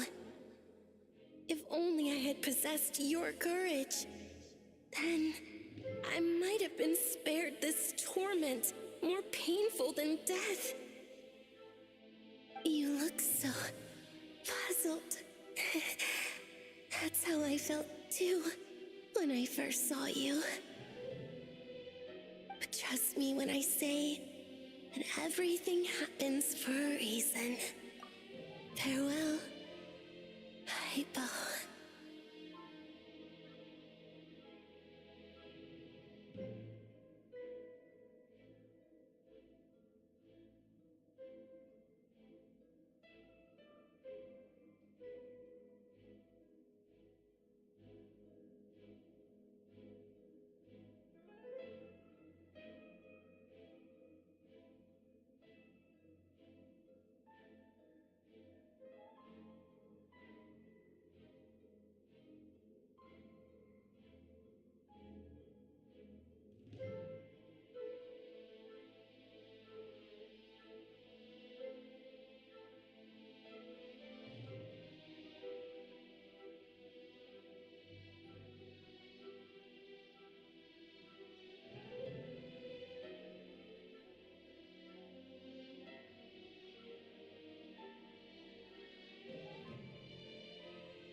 What was that all about?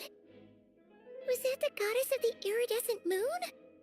Oh, it sounded like she was speaking to a long-lost friend. But none of us have ever met her before, right? perhaps she took me for the goddess of the frost moon she once knew. For a fading soul like hers, our auras must be too similar to tell apart. But anyway, got the iridescent moon's marrow now. That should help you regain your strength, right? Alright. Time to leave this place and meet back up with Arlecchino. Let's go!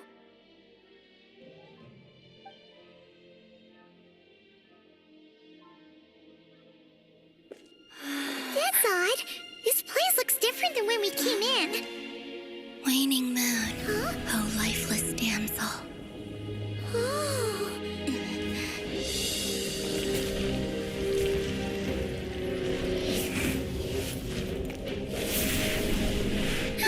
Hurry! The place is collapsing! It wants to trap us here. Who's it? The Abyss? Now we've taken the moon marrow. All that's left here is a dark will. It will show us no mercy.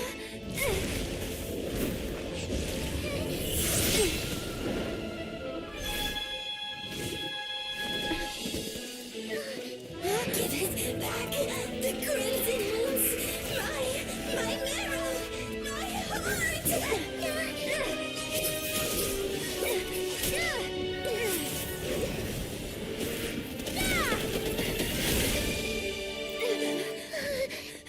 Finally! Huh? Oh no! The exit's blocked! They're back! Now what do we do? This is where you fall. Witness my rise. What are you waiting for?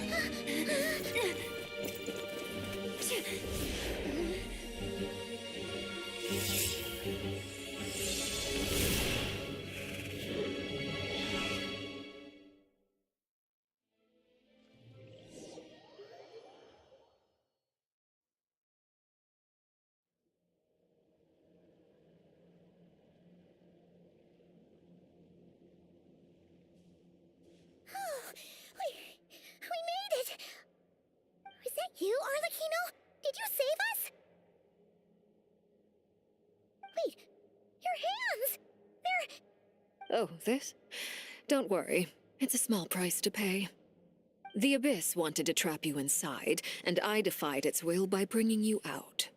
No wonder it's a little angry.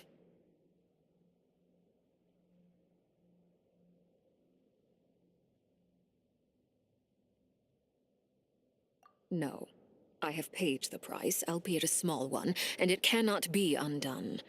My hands have already fused with the Abyss. Purification would simply destroy whatever's left of them. But surely... Oh... We're so sorry, Arlecchino. Paimon can't believe you'd make a sacrifice like this for us. As much as I'd like to call it a favor, the truth is I was simply holding up my end of the deal. Well, Columbina. Yes, you did your part. And as promised, I will leave the iridescent moon's marrow in your care. From this day forth, may the two worlds' flames burn ever more brightly.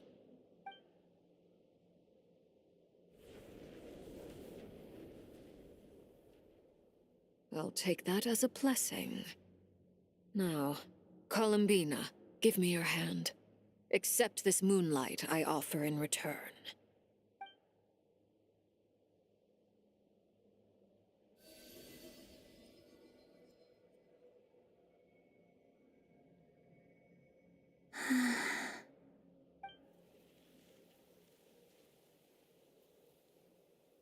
Feeling stronger? Hey,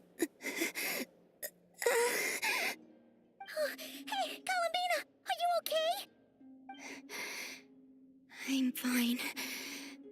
Our powers are a little at odds, that's all. By the Frost Moon's authority alone, wielding the power of the other moons was always going to be a stretch. Still, I think it's fair to say that your strength has returned, at least to the level it was at as Third Harbinger. It's still not enough. There's no way I can hope to challenge Rayrir like this. Just one more ray of moonlight, if you would. It's okay. I can take it.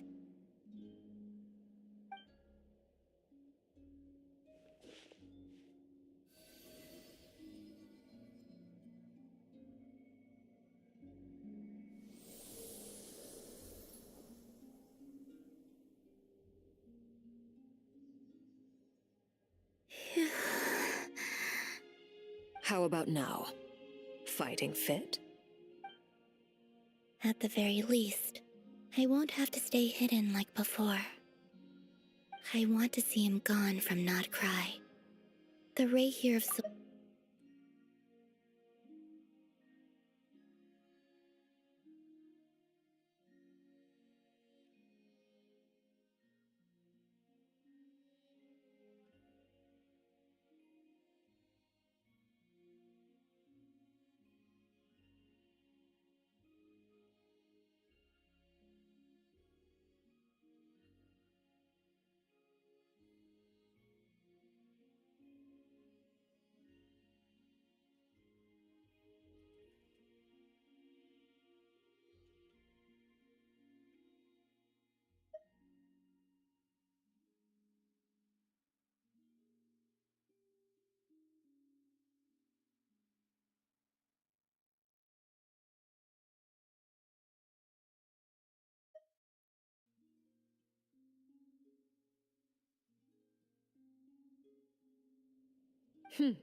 Well, it's good to have something to aim for.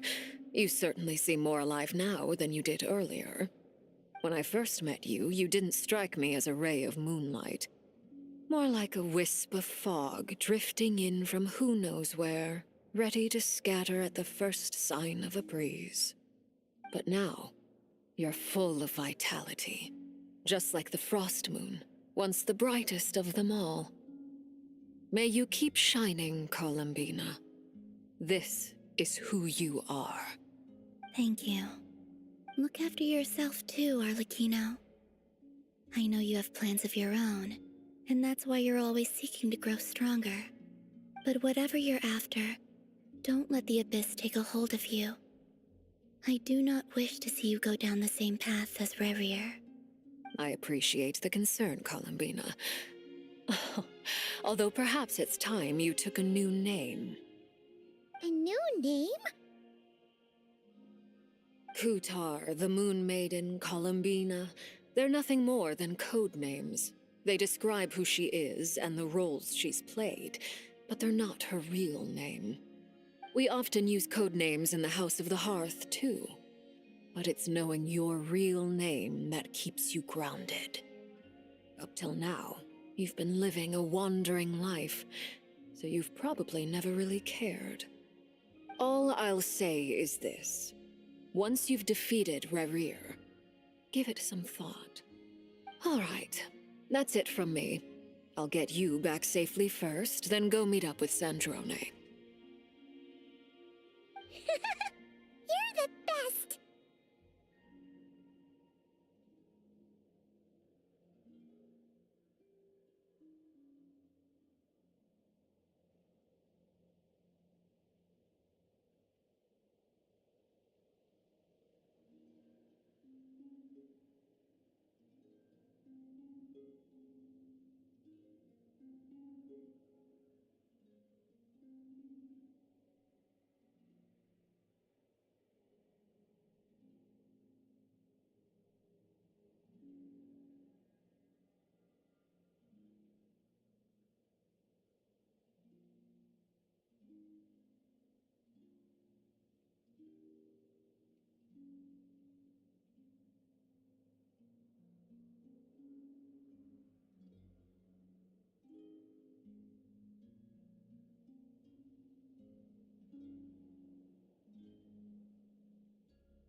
I appreciate the gesture.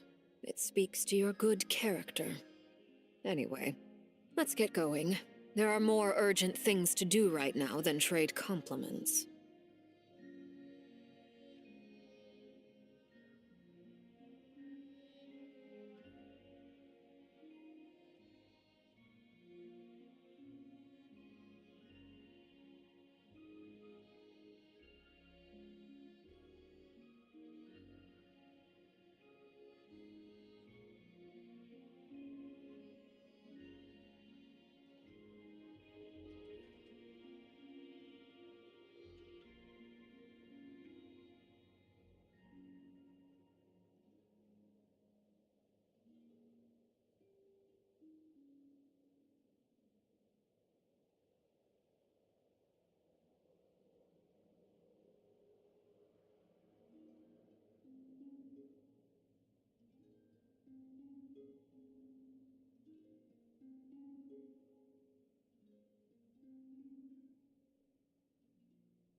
Columbina's strength, and that's all that matters. In other words, mission accomplished. Paimon wonders how everyone else is doing.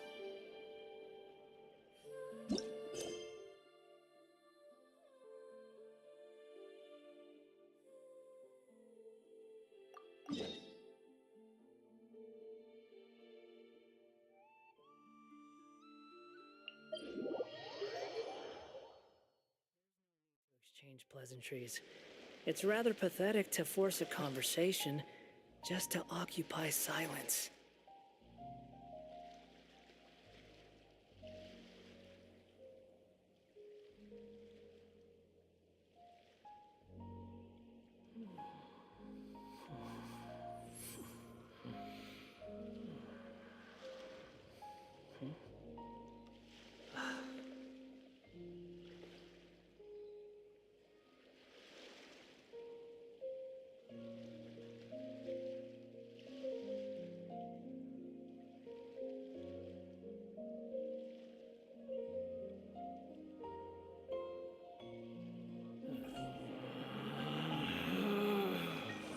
Relax.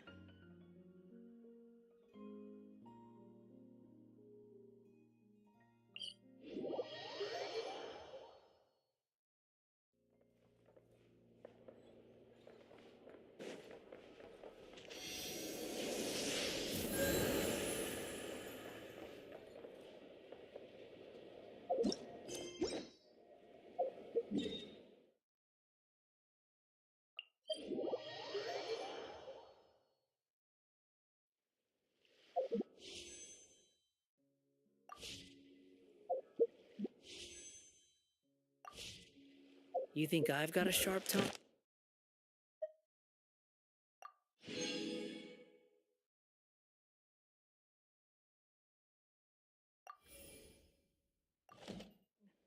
I just tell it like it is. If someone can't handle it...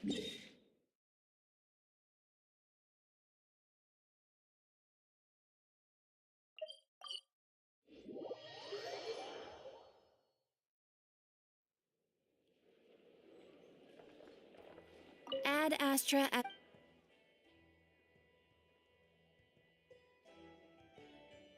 Thank you for completing today's commissions. Here is your reward. Ad Astra Abyssal...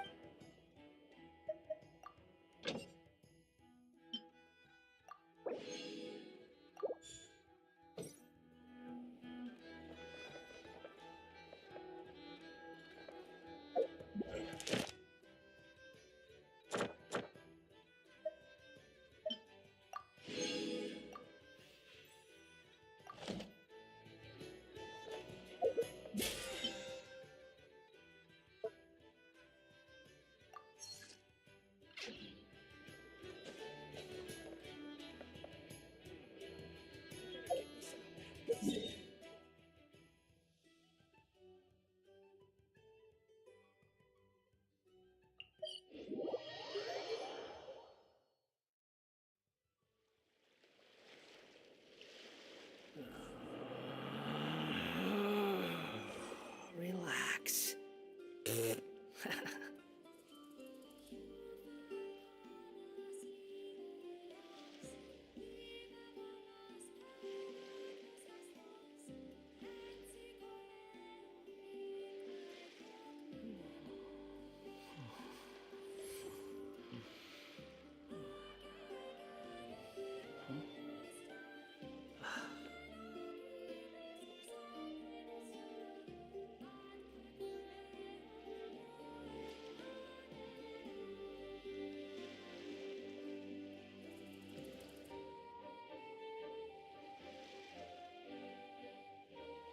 There's no such thing as pure freedom in this world. Even the wind cannot blow on forever.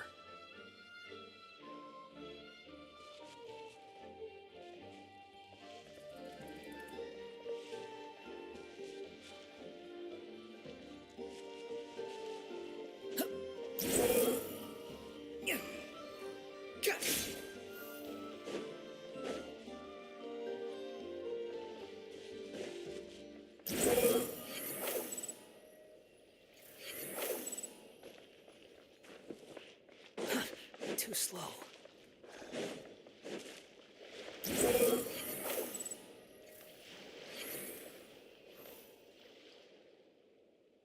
Oh, do you think the others are making good progress? Hope it's all going smoothly.